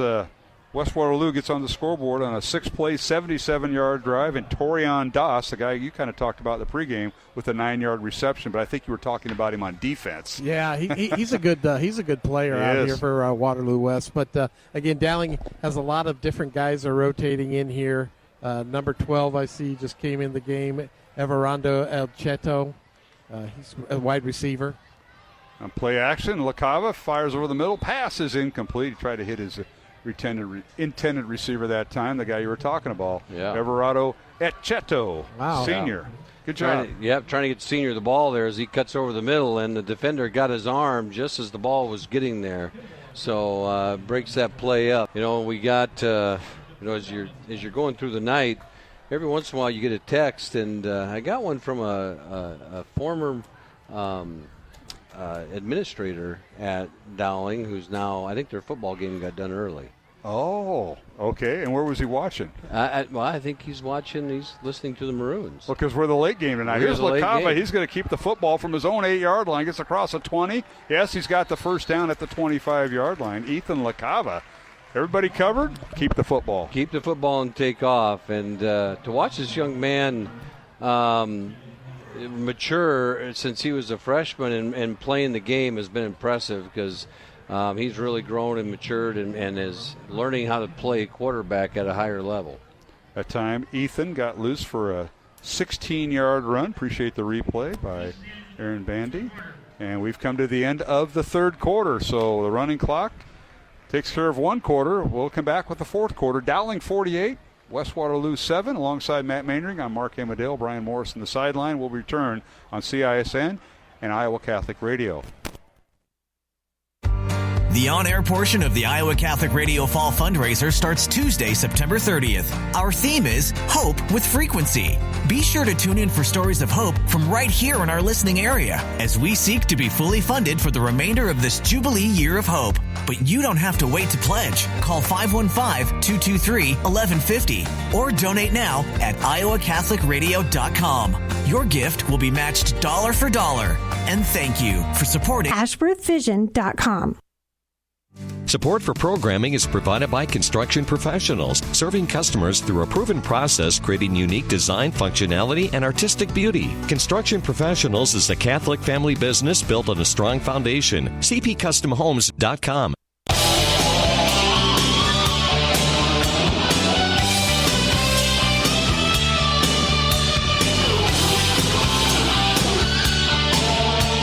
back here at Valley Stadium in West Des Moines. Another class reunion. Some of the old-timers going around.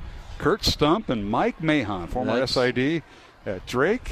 And he's part of the Dowling class, and they're kind of celebrating tonight. There's about 8 or 10 of them running around, and my cousin Kurt Stump here. And Kurt's got a good voice. He can sing. Oh, yeah. But he also knows where every fishing spot is in central Iowa. So you really got to make sure he's on speed dial if you're out there doing that. Yeah, that's good stuff. That's what's great about homecoming. It is.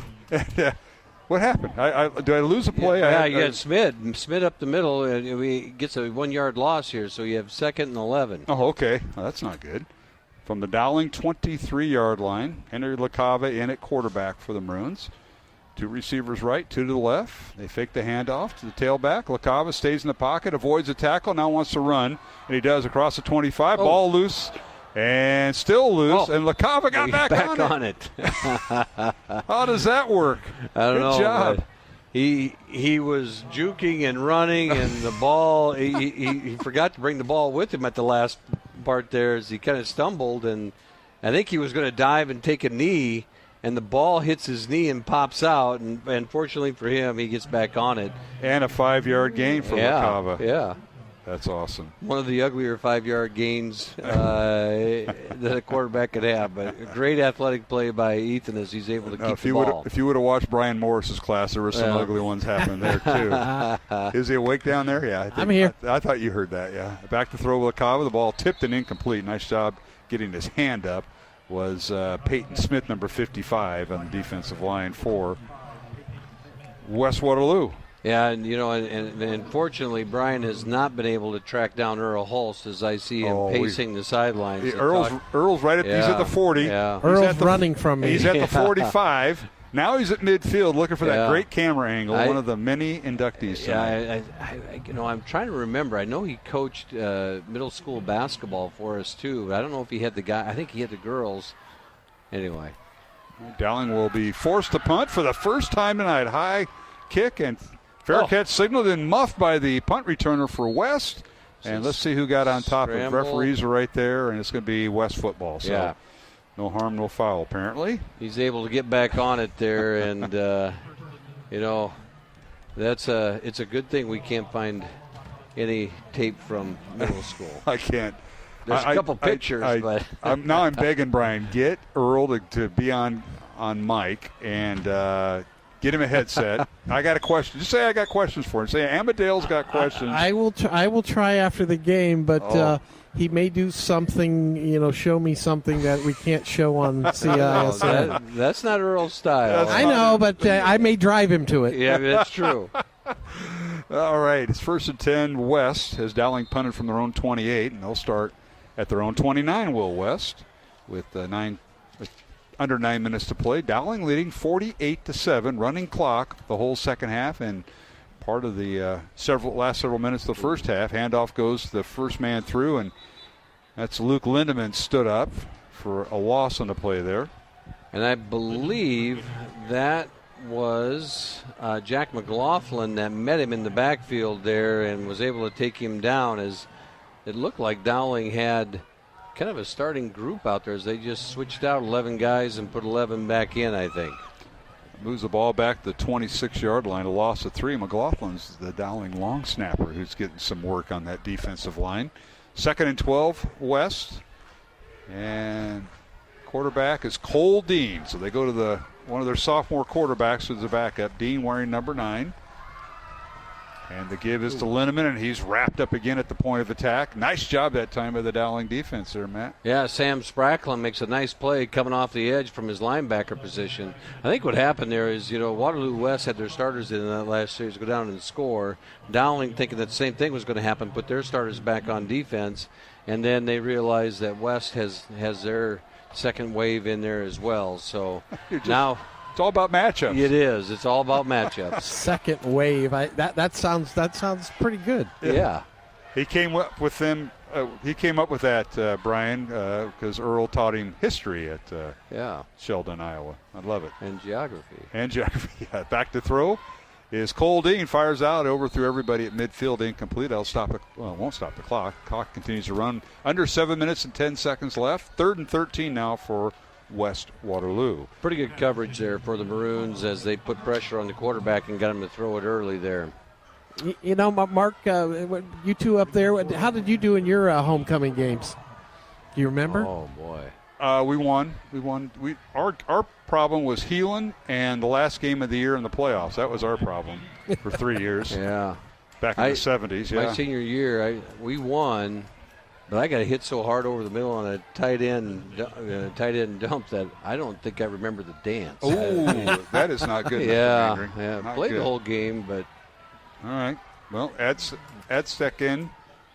Rizvik in, and he punts it away, and it's finally down at the Dowling 35. So Dowling offense will take over at their own 35-yard line with 6:15 remaining, game clock going here in the fourth quarter. Dowling 48 and West Waterloo 7. Again, next week, Dowling will be on the road at Cedar Rapids Kennedy, and we'll be on the air at 6:30 with pregame, 7 o'clock kickoff.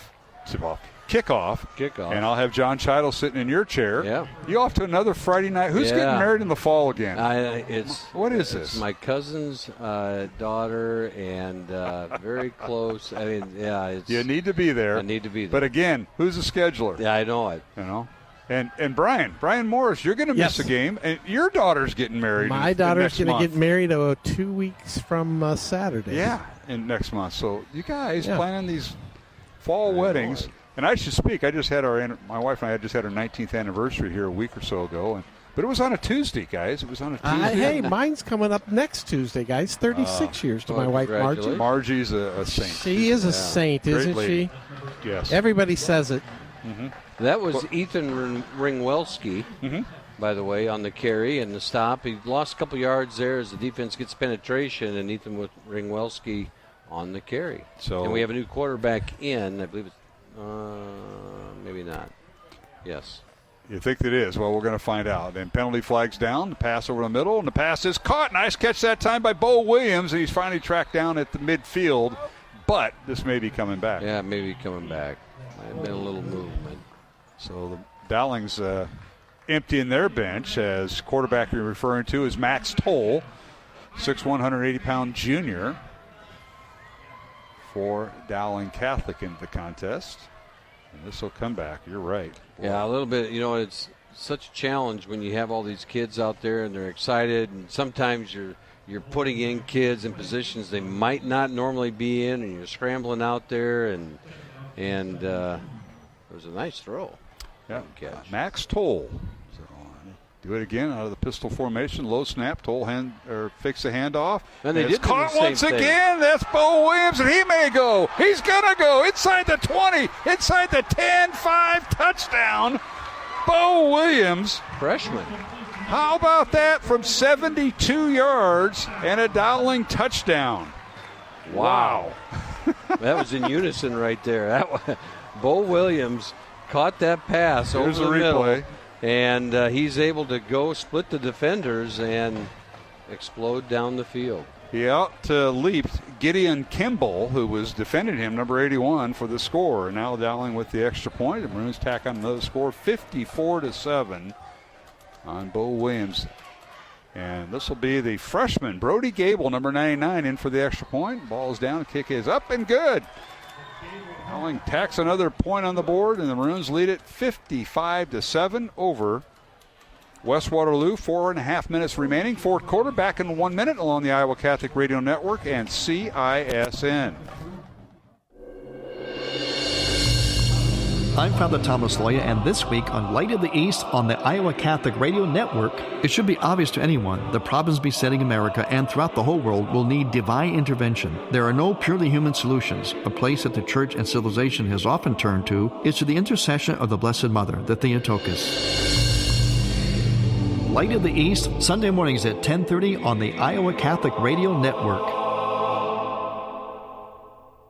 Support for Iowa Catholic Radio is provided by Bozen the Florist. Valentine's Day, Mother's Day, weddings, whatever the message, say more with Bozen. Bozen.com, 515-244-ROSE. Bozen makes the moment mean more. Support for Iowa Catholic Radio is provided by CTO. Your support has helped thousands of students attend our Catholic schools. CTOIowa.org. At CTO, the bottom line, it's for the kids and their future.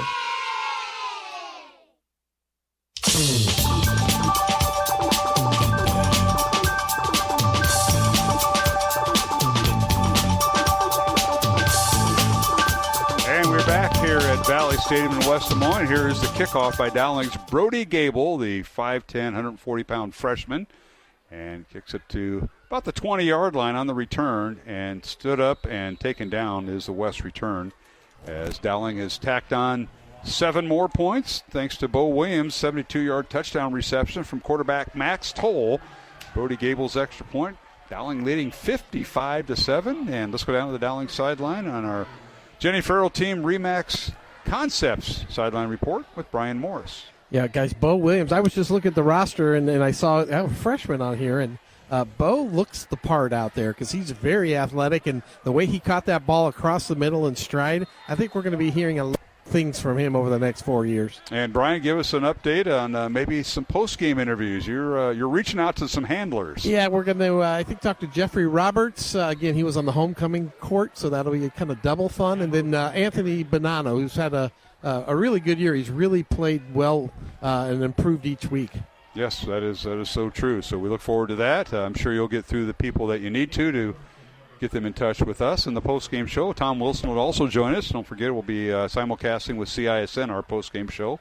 Dowling 55 and West Waterloo 7. 3 minutes and 10 seconds left in the fourth quarter on the game clock. Yes, we had a late start tonight, and West now with a little play action pass incomplete as they try to hit their receiver, Alex Hutchinson, out of the backfield, but all for naught as Jaden Zachary chasing that one down, and the ball went through his hands, and Jaden's running him down. The ball goes out of bounds. Reset here as the clock keeps winding. Yep. It'll be 3rd and 7 West on their own 26-yard line. Drive started back on their own 24-yard line. Nope, we're going to get a timeout. And they will. So we'll keep it here. Get a chance to thank our CISN crew tonight. Aaron Bandy is our press box producer. And guys next door, Reese Webb and Kobe Gaines, Dowling guy. Yep. He did some internships with TV13, and Keith Murphy did so well with him that he's moving on to Fairway, helping out with the Fairway store. That's what he's doing now. Great kid. Yes, he is. And a young man now. You see these kids when they go through high school, and then they say great kids. That's what Earl Holtz said about you, man. No, he's not mistaken about being a kid anymore. Earl did say that to me at the pep rally today. He said, that Mandarin guy, I don't know. I don't know how he got to become a principal and a head football coach and a girls basketball coach. Brian, you just wonder.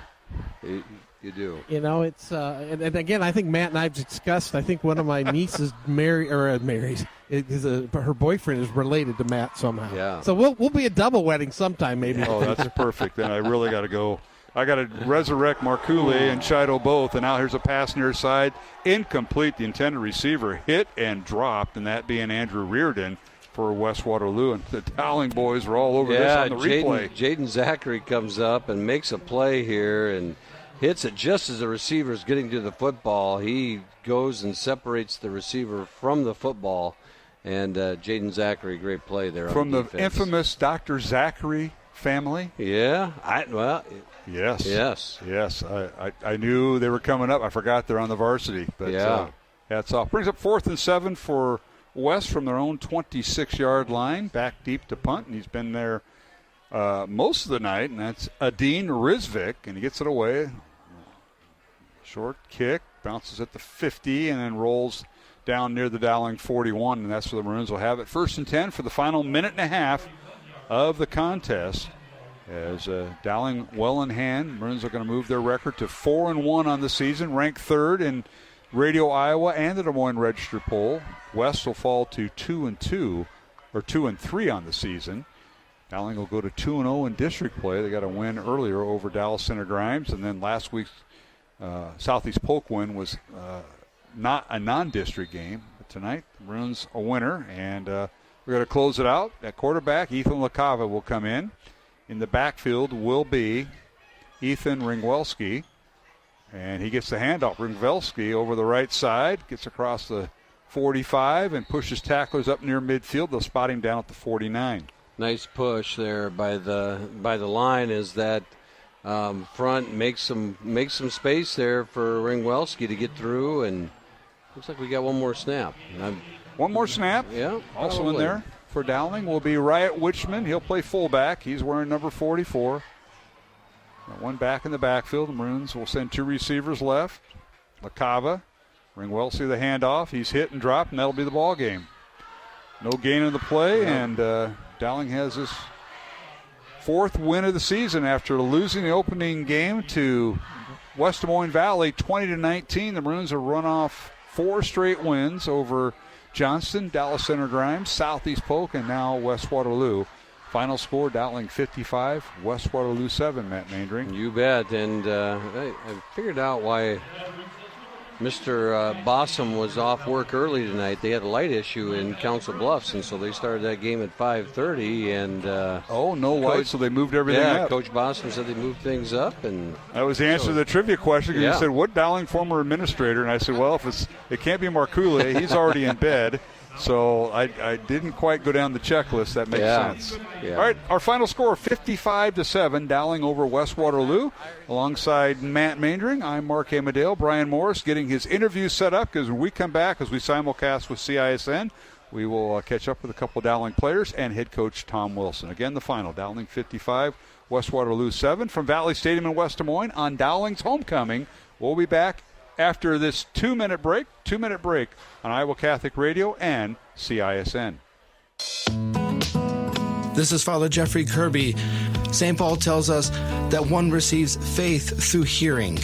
And it is by having Catholic radio that we can hear the gospel and the good news proclaimed to us and understand every day the abundant life offered to us in Jesus Christ. Catholic radio is essential in order to help us to grow in our discipleship.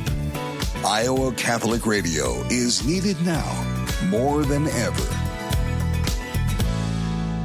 Life's buzzing with energy, and every moment is powered by our health. At Mercy One, their caring doctors focus on just that, so you're ready for what life brings next. Find care at mercyone.org/healthpowerslife. Fast Signs is a custom sign and visual solutions company with an extensive selection of digital signage, interior and exterior signs, banners, and vehicle wraps. Learn more at fastsigns.com. Thank you, Fast Signs in Clive, for your support of Iowa Catholic Radio. This is Deacon Mark Campbell, Executive Director of Iowa Catholic Radio, inviting you to share your story and inspire others. Your voice can make a difference as we celebrate the power of faith-filled media. Has our programming deepened your faith, brought you peace, or renewed your hope? Call us at 515-223-1150 or email me, deaconmark@iowacatholicradio.com, to share how God has worked through Catholic radio in your life. Together, let's keep the hope alive on every frequency. Support for Iowa Catholic Radio is provided by Skeffington's Formalware, in business since 1951, with locations in Des Moines, West Des Moines, Coralville, and Ankeny. Skeffington's Formalware, fitting you for life celebrations. Online at skeffingtons.com. Support for Iowa Catholic Radio is provided by Ashworth Vision Clinic. Complete eye exams, contact lenses, glasses, glaucoma testing, and urgent eye issues. 515-440-4610. ashworthvision.com.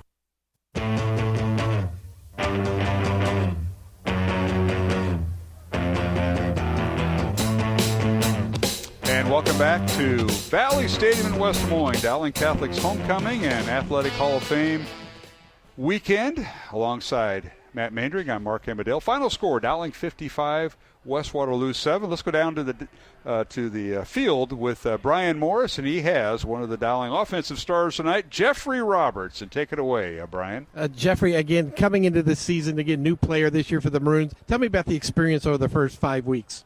It's been really good, getting to know the team, the offense. It's been really good. Yeah. And you were up for homecoming court tonight, walking across the field with your family. The homecoming activities always is a little bit of a distraction, but you guys came out tonight and really started off well. Yeah, I wasn't really focused on that. I was more focused on the game and doing well, trying to win, go to the playoffs. And then talk a little bit about the progression you've seen in Joey Nahas, because, again, his confidence level has continued to rise each week. Yeah, we just be talking in practice and talk during the game, hyping him up, making sure that he's good. And, yeah. Matt, Mark? The first question for me, Jeffrey, is, talk about how long it has taken. You and Nahas seem really connected right now as far as your timing, and he knows where you're going to be at, and your timing is down. On that one long pass play, he hits you in stride. Yeah, we've been putting a lot of work in practice, trying to get our connection up a little bit more, The first 3 weeks were a little rough, but we got it now. Well, Jeffrey, I want to ask you about your position coach, Coach Cataldo. He sits alongside me up here on radio for basketball, but tell us how good he's done the transition when you came from Ames to Dowling, learning the receiver spot and learning what it's like to be a Dowling receiver, kind of getting you with the Dowling program. Talk a little bit about that. Yeah, he's helped me a lot, actually, getting me to know the offense and the position like X. And then he just taught me more about the sport and stuff. Well, that's good to know. And, Jeffrey, congratulations. A great night. You had another touchdown reception of over 40 yards. Like your speed, are you better on the tightrope pattern when you have to angle down the near sideline, or do you like coming over the middle? Sideline. Because you got a boundary. I wanted to ask Jeffrey how long it took him to practice that flip he had in the end zone there. Not that long. Well, that is great, young man. Hey, thanks for being on the postgame show. Congratulations on the win, and enjoy homecoming. Thank you. You bet. Jeffrey Roberts. Hey, before you go, who's your date to homecoming? Are you going to the dance? My girlfriend. But I probably won't go to the dance. Okay. All righty.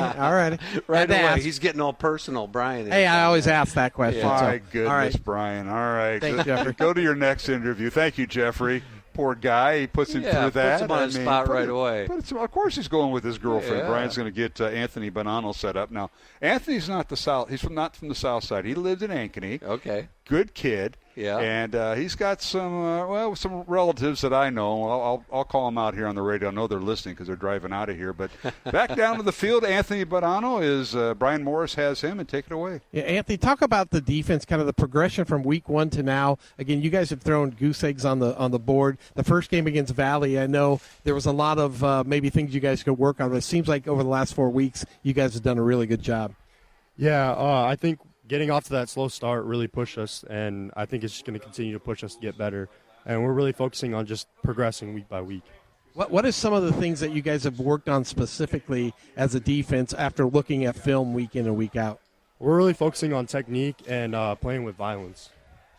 Talk a little bit about, again, the distractions of homecoming, but you guys took care of business tonight, and, again, it's hard during homecoming week with all the different distractions. Yeah, like you said, there's a bunch of distractions, but we just have to phase it all out, focus on the game, and beat them up. Guys? Well, I got a question, Anthony. This is Mr. Mainring up here. And, talk about speed and agility. So Anthony and I, we ran into each other. It was late last spring. I think it was a speed and agility morning. And you live in Ankeny, right, Anthony? You see him smiling. He knows what story I'm going to tell. Well, I used to, but I moved down to Des Moines now. Oh, okay. So, yeah. But anyway, you get speed and agility in the morning, right, Anthony? Yep. And then he's not going home. And all of a sudden, I'm opening up the auditorium for a faculty meeting, and there's Anthony taking a nap after speed and agility, getting a little rest before breakfast. Yeah. Isn't that right, Anthony? I remember that. Yeah. That's why we have this Faith in Our Future campaign going on at Dowling. Right. We're going to need to have a student center built, and that's going to happen. But Anthony, and the real question is, talk about the dedication that it takes off season to get to this point right now. Oh, yeah, for sure, especially transferring in. Like, the difference in intensity and just culture at Dowling is way different, and I think it's what shapes our team. Well, no question. And you've got some newcomers on this team, kids that maybe weren't with you freshman and sophomore year. And, Anthony, I know as Coach Mainring mentioned, you came from Ankeny before moving to Des Moines, but you were part of that culture too, getting acclimated to Dowling, and you've had some newcomers there. One of them was just Jeffrey Roberts, who's only been in school for several months. Yeah, that's right. I mean, it's a big adjustment, but our teammates really help us through it, and it makes it all that much better. All right, Anthony, got to ask about your position coaches, Perriot and Fontana. There's got to be some good stories there. Oh, I love them. They got a new story every practice. They're just the funniest dudes, and they really care about us. So it's great having them as coaches. I'll tell you what, that front four with Hagan, Elcock, Bobo, and yourself, and then you mix in McLaughlin and Spracklin. That's a nice group. Yeah, that for sure. I totally agree. All right, well, stay healthy. I'm not going to drag the family stuff in because probably pretty good he moved from Ankeny, so I can't use that anymore. But, Anthony, congratulations on the win. Keep up the good work and stay healthy. Thank you. I appreciate it. You bet. Congratulations, Anthony. Anthony Bonanno, one of the defensive linemen for the Maroons, visiting with us here in the postgame show. Where's number 30? Dowling 55, West Waterloo 7. This will be our final interview from the field. Brian Morris has head football coach Tom Wilson with us, and Coach Wilson with Dowling going 4-1 tonight with the win over West Waterloo. Take it away. Coach, congratulations on the big victory. It's nice to get different players involved tonight, and it seems like you had a lot of different players who stepped up and made plays. We did. It was great to see. You know, honestly, you don't really always expect something like this, and you know, that running clock is, you know, I get it, but it becomes a problem just with us shuffling people in and out. But, you know, honestly, a lot of kids came in, did a lot of good things. Great to see. You know, Max Toll to the freshman and to Williams, and he had a burst, and that gave you a little glimpse of the future. Yeah, I said he looked the part out there when he made that touchdown run. But talk about the Dowling. Dowling has two tough receivers to defend.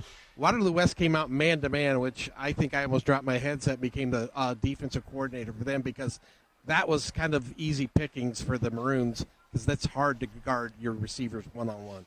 You have to be really, really good to be able to take care of those guys. And you know, they complement each other well. They practice together. You know, Sammy's been here a lot longer, and he brings Jeffrey along. And you know, they're dynamic, great athletes. It's makes Joey's job a lot easier, but Joey's done some good things as well. Team culture-wise, Coach, it seems to me on the sideline that this team is pretty close, and it seems like, you know, they're rooting for each other, they're cheering each other on. But talk about the culture of this specific team. Yeah, I made the comment to some of our coaches tonight, and it was before the game, and they said, you know, it's a lot easier to come down here to the sidelines when you know your team and you know what they are, and obviously we've spent more time around each other now, but, you know, early in the year, you know, it doesn't take much to see those receivers of how talented they are, but how do you use them and those types of things. And defensively, just the growth that we've made. And I think, you know, we've made a point of emphasis that this can't be a team that revolves around offense or defense or any of that stuff. We have to be together. And the kids have bought into that, and the leadership has kind of taken over. And I think our kids are doing a good job with it. Mark or Matt? Coach, I noticed Quinn Schmalbach tonight. You got him the ball early, and you got him involved in the game, and does a nice job blocking. Can you talk about that young man a little bit? Yeah, just a blue-collar kid. You know, he's a great example for a lot of kids because, you know, he played some a year ago, and you're trying to figure out a role of, okay, where does somebody like Quinn Schmalbach help you? But, you know, he's the type of kid that was always in the weight room, always at speed and agility, and he was getting better, and you do your best as a coach to try to find jobs for people like that. And, you know, we'll line him up at tight end. We'll line him up at fullback. We'll line him up and split him out. He allows us to stay in the same personnel so somebody doesn't know if we're going to be spread or if we're going to be in two-back stuff. And he's very valuable to us, and what a great kid, and really very much a team guy. Well, Coach, before we let you go, I know we had the Athletic Hall of Fame homecoming, and we had Dr. Ryan on talking about the Capital Campaign, the Faith in Our Future campaign. But the folks that went in the Athletic Hall of Fame this year, and I know we talked about it in the pregame, we'll end the show with that. There were some outstanding individuals. I know you got to meet some of them maybe today, and I don't know about tonight, but it's awesome. I'm going to start with Earl Holst and, of course, the late Denny O'Grady. That was just awesome for the committee to vote them in. It was, and everybody should hear Earl Holst's speech, to be honest with you, and the appreciation and the passion that he has for what he does for kids, for Dowling Catholic. I thought it was awesome, and our community has done a great job of taking him in, but he's done a great job of taking us in, and with his talent. And I thought it was fantastic, when we have Jack Kerner and Nick McClellan, and also Brent Clark mentioned this, is, the pictures that Earl has taken, and, the voice of Denny O'Grady and getting their name called out. And I think it was Jack that said at that time, you feel like a superstar. And, at the end of the day, that's what we're in this for, is, for kids to have a good experience. And those two guys certainly had a big part of that, and have for the last 20 to 30 years. You certainly have. Well, Tom, congratulations on the win. The trip to Cedar Rapids is upon us next Friday night. We'll be there with you. And thanks for all you do with our broadcast tonight, and putting up with Brian Morris on the sideline. All right. Thank you. Right.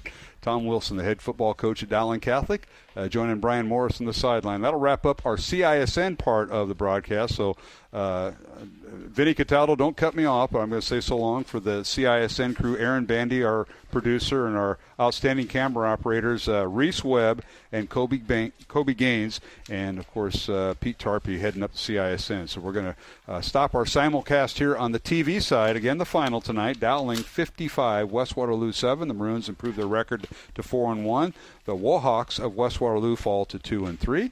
And until next time, next week, Dowling will be on the road at Cedar Rapids Kennedy, while West will host Dallas Center Grimes, as they're having their home opener at their home field for the first time this year. Besides the Unidome, they'll be at the Memorial Stadium in Waterloo to host Dallas Center Grimes. So for Matt Mandring and Brian Morris, this is Mark Amadale saying so long for CISN.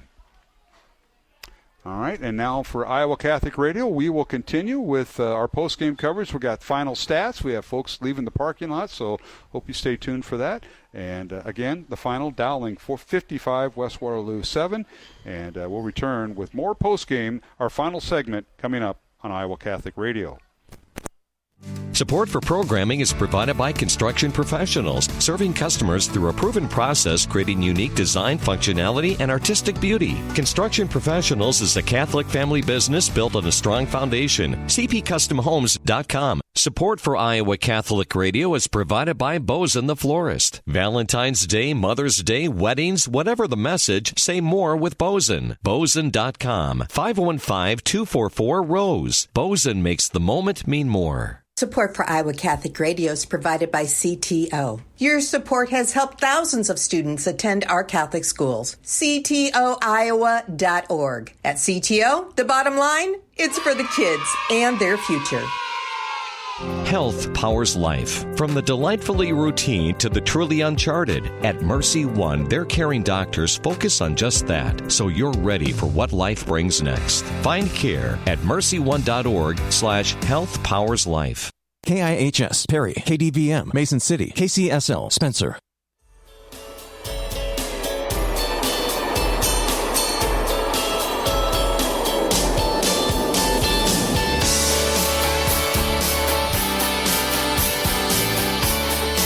This Vinny Cataldo, he's got some nice music, the bumper music.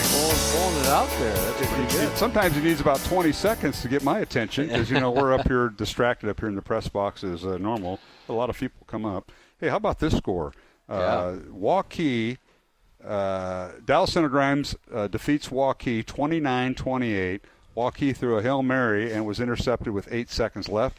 Before that, Dallas Center Grimes scored a touchdown with 56 seconds left, made the 2-point conversion and went up 29-28, and Waukee comes down and they throw the interception. So Dallas Center Grimes defeats Waukee tonight 29-28 in District 2 football. Dowling defeats West Waterloo 55-7. I'm going to turn over to Matt Mandring. You got other scores, I believe, I Matt. do have some other scores. As I scroll through these, it's getting harder and harder to pull these all together. But I know Johnston won over Council Bluffs Lincoln 49-7. The last score I got from Valley was 21-0 at the end of the third quarter. I believe that score it ended up somewhere north of that. And Norwalk beats Iowa City High 40-19, and that kind of gets your attention a little bit. Iowa City Liberty wins over Iowa City West 44-31. Ankeny hangs on and beats Sioux City East. I believe that game is the final now, but at 26-13 was the last score I had. Southeast Polk got right against Ottumwa, winning big. And I think that's, let me see as I run down my list. And Waukee Northwest wins big over Des Moines East. Yep. And I think that's it. All right.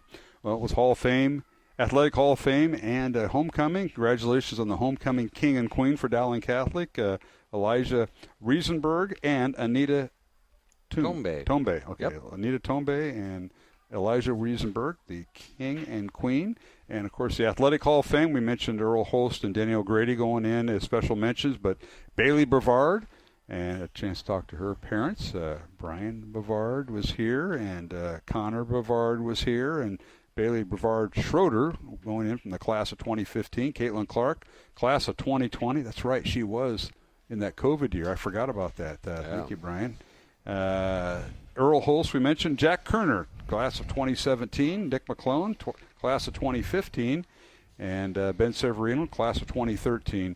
The others that went in along with Danielle Grady and Earl Holst. So what a class, and I had a chance to hear some of the speeches, all the speeches actually, and see some of the folks. So big weekend, Matt. It was. And you know what was cool about Earl, and Tom kind of mentioned it, because he takes pictures of everything and everybody and all the time. But even during the Hall of Fame ceremony for him, he did, yes. Yeah, he didn't stay on the stage. He gets down and – but what I thought was really cool when he got up there is he gave every person a package, and I'm sure they had pictures inside of them, of all of them.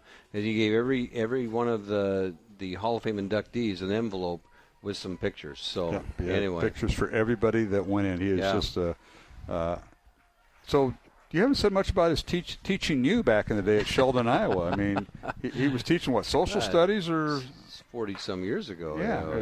Were you a good student? I mean, we couldn't get an interview with him because he doesn't do interviews, and Brian tried. I know some things are better left unsaid. Okay. I don't know. Yeah. Boy, I had 3 questions I had to ask him, and I couldn't get him. Yeah. No, he was a great teacher. And geometry teacher and geography, or not geometry, but history, social studies, and geography. And I just remember, memorizing capitals of all of Europe and Africa and all those things. And he would have us do all that stuff. And he was a little old school with some of those things. And I think that's what had him evolve into a great math teacher here. And so when I come up here, I said, well, what did you teach up here? And he goes, math. I go, what? At Sacred Heart. Yeah. For many years. So, and then, a lot of people got him to do summer math because he was a great tutor for them to prepare them for high school. Well, so he's a lot of great things. First of all, tremendous photographer, but even better, a better person. Yeah, a great person. And, and you talk about all these people that went in today,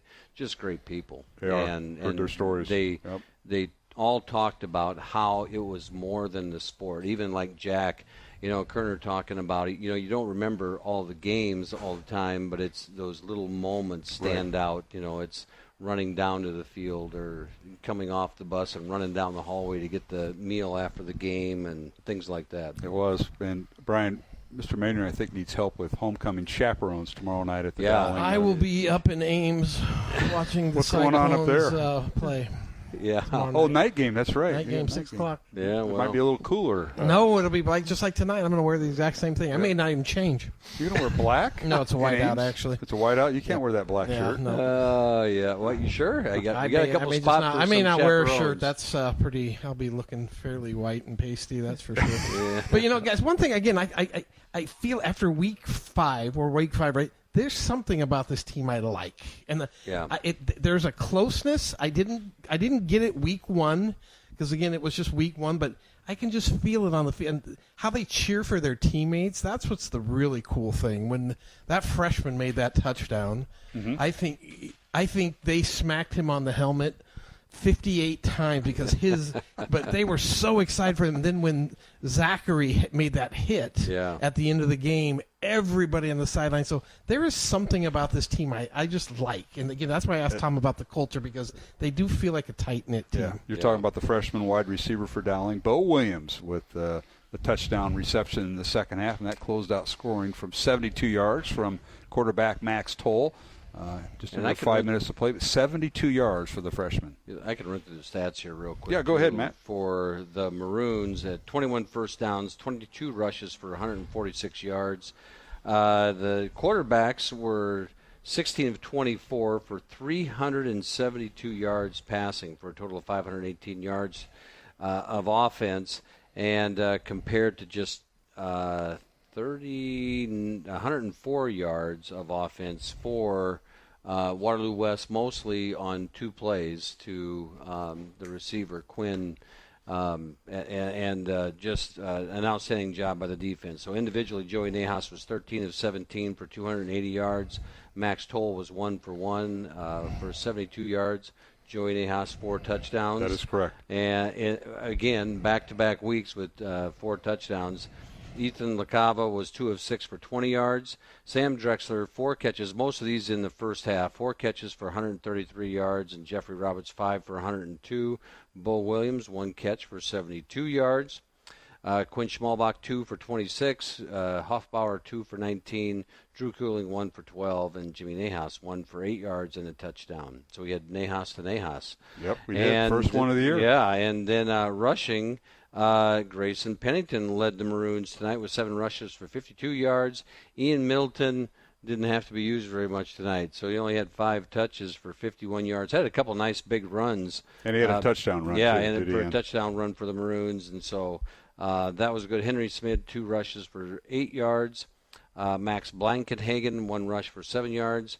Ethan Ringwelski, 3 for 4. Joey Nahas, 2 for 3. And Ethan LaCava, 2 for 21 yards. So just a great night for the Maroons. A lot of bodies out there and getting the opportunity to play under the lights. Yep, and next week, Dowling headed to Kingston Stadium in Cedar Rapids. We've been there before. We started off the season there a few times, and we will be there this coming Friday night, 7 o'clock kickoff with 6:30 pregame, so hope you join us for that. Mr. Maynard will not be making the trip. Earl Holst will be, I think, riding with me. Oh, there you go. I'm going to take Earl over. Then you might get some stories that can't. Well, I'm going to interview him because he won't say it on the radio, so I got to repeat him. Brian, you and I may have to make you and I may have to ride with Mr. Holst, so we can probably do a good job of getting caught up on Mr. Mainring's life in Sheldon. Yeah. Huh? What's that, Matt Brian? Maindring. I'll ask a lot of questions about 12-year-old Matt Maindring. Yeah. Just so then I can ask the players about it. We'll bring it. We'll tie it all together. Then we can get some information from maybe phone numbers or emails, so we can reach out to some people. So we'll get you all caught up there. But you and Lisa have a good time at your another November wedding or another fall wedding during football season. I should mention Grandparents' Mass this week. October? Yep. It's next week, Thursday. Mm-hmm. It's already October. So we end up with Grandparents' Mass Thursday, and there's still time to RSVP. I know we have we're doing it a little bit different this year. We're inviting the grandparents in at 7:30 to walk around the school with their grandchild and see the teachers and talk to people. Mass starts at 8:15, and then school will not start until 10 o'clock that day. We have a late start because our gym is not big enough now to hold this whole thing. So make sure if you're planning on coming to RSVP, and you'll be able to park. There's no busing this year, so we'll have an empty parking lot, and it should be an outstanding morning. All right, well, that'll wrap up, guys. It's a tremendous night, big Dowling win over West Waterloo. And Brian, any final comments? You got any activities you want to mention? No, I don't have. When are you and Willie taping your next segment for Facebook? We'll probably tape it next week sometime. I couldn't believe that. You got to. Have you seen this, Mr. Maindring? No, I have not. I'm going to search it out. You'll have to search it out. Oh my gosh, Brian is doing sideline interviews with Willie Farrell, and Jenny's a saint, by the way. I can that's tell you what that. everybody thinks. Yeah, we all know that. Jeez. All right. Well, and he's putting on a fundraiser tomorrow night, which I may attend for the Grandview softball team. Sunday night. Sunday night, yeah. Yep, Sunday night. After working their game during the day, I don't know if I want to put up with that abuse at night, so I'm really thinking about that real hard. So, yeah, we'll see. But, hey, congratulations to 7 Hall of Fame inductees for Dowling Catholic. Our thanks to Dr. Ryan for being on at halftime, talking about the Faith of Our Future campaign. That kicked off last night and today, and a great presentation at halftime and everything else. So, Brian Morris and Matt Maindring, have a good weekend. Hold the fort down at homecoming tomorrow night at Dowling, right? Yeah, at Dowling in the cafeteria. Okay. So. I'm sure go well. Yes, it will. Because Mr. Manning will be there. Yeah. All right, and we'll see Mr. Manning in a couple weeks, and Brian Morris will be with me in Cedar Rapids next week. We want to thank everybody involved for tonight's game, including head football coach Lonnie Moore in his 17th year at West Waterloo. Appreciate all his assistance in prepping. Next Friday night, we'll be on the air at 6:30 with kickoff at 7 o'clock from Kingston Stadium in Cedar Rapids, Dowling, and Cedar Rapids, Kenny. So hope you tune in for the broadcast. John Chido will be joining me along with Brian Morris for the game. For everybody involved tonight, including Dr. Dan Ryan, our halftime guest, this is Mark Amadale for Brian Morris and Matt Mainring saying good night and so long, and our thanks to the CISN crew, Pete Tarpey, and everyone else. The final score for the final time, Dowling Catholic defeating West Waterloo 55-7 on Dowling's homecoming and Athletic Hall of Fame. And for everyone, Mark Amadale saying have a safe and blessed faith-filled weekend. Dowling Catholic Football and Iowa Catholic Radio has been brought to you by Ashworth Vision Clinic, Construction Professionals, Blessman International, Fast Signs, the Catholic Tuition Organization, Skeffington's Formal Wear, Iowa Wealth Management, the Jenny Farrell Team with Remax Concepts, and Bosun the Florist. Please support the businesses that underwrite Iowa Catholic Radio. The preceding has been a Dowling Catholic Sports presentation on Iowa Catholic Radio.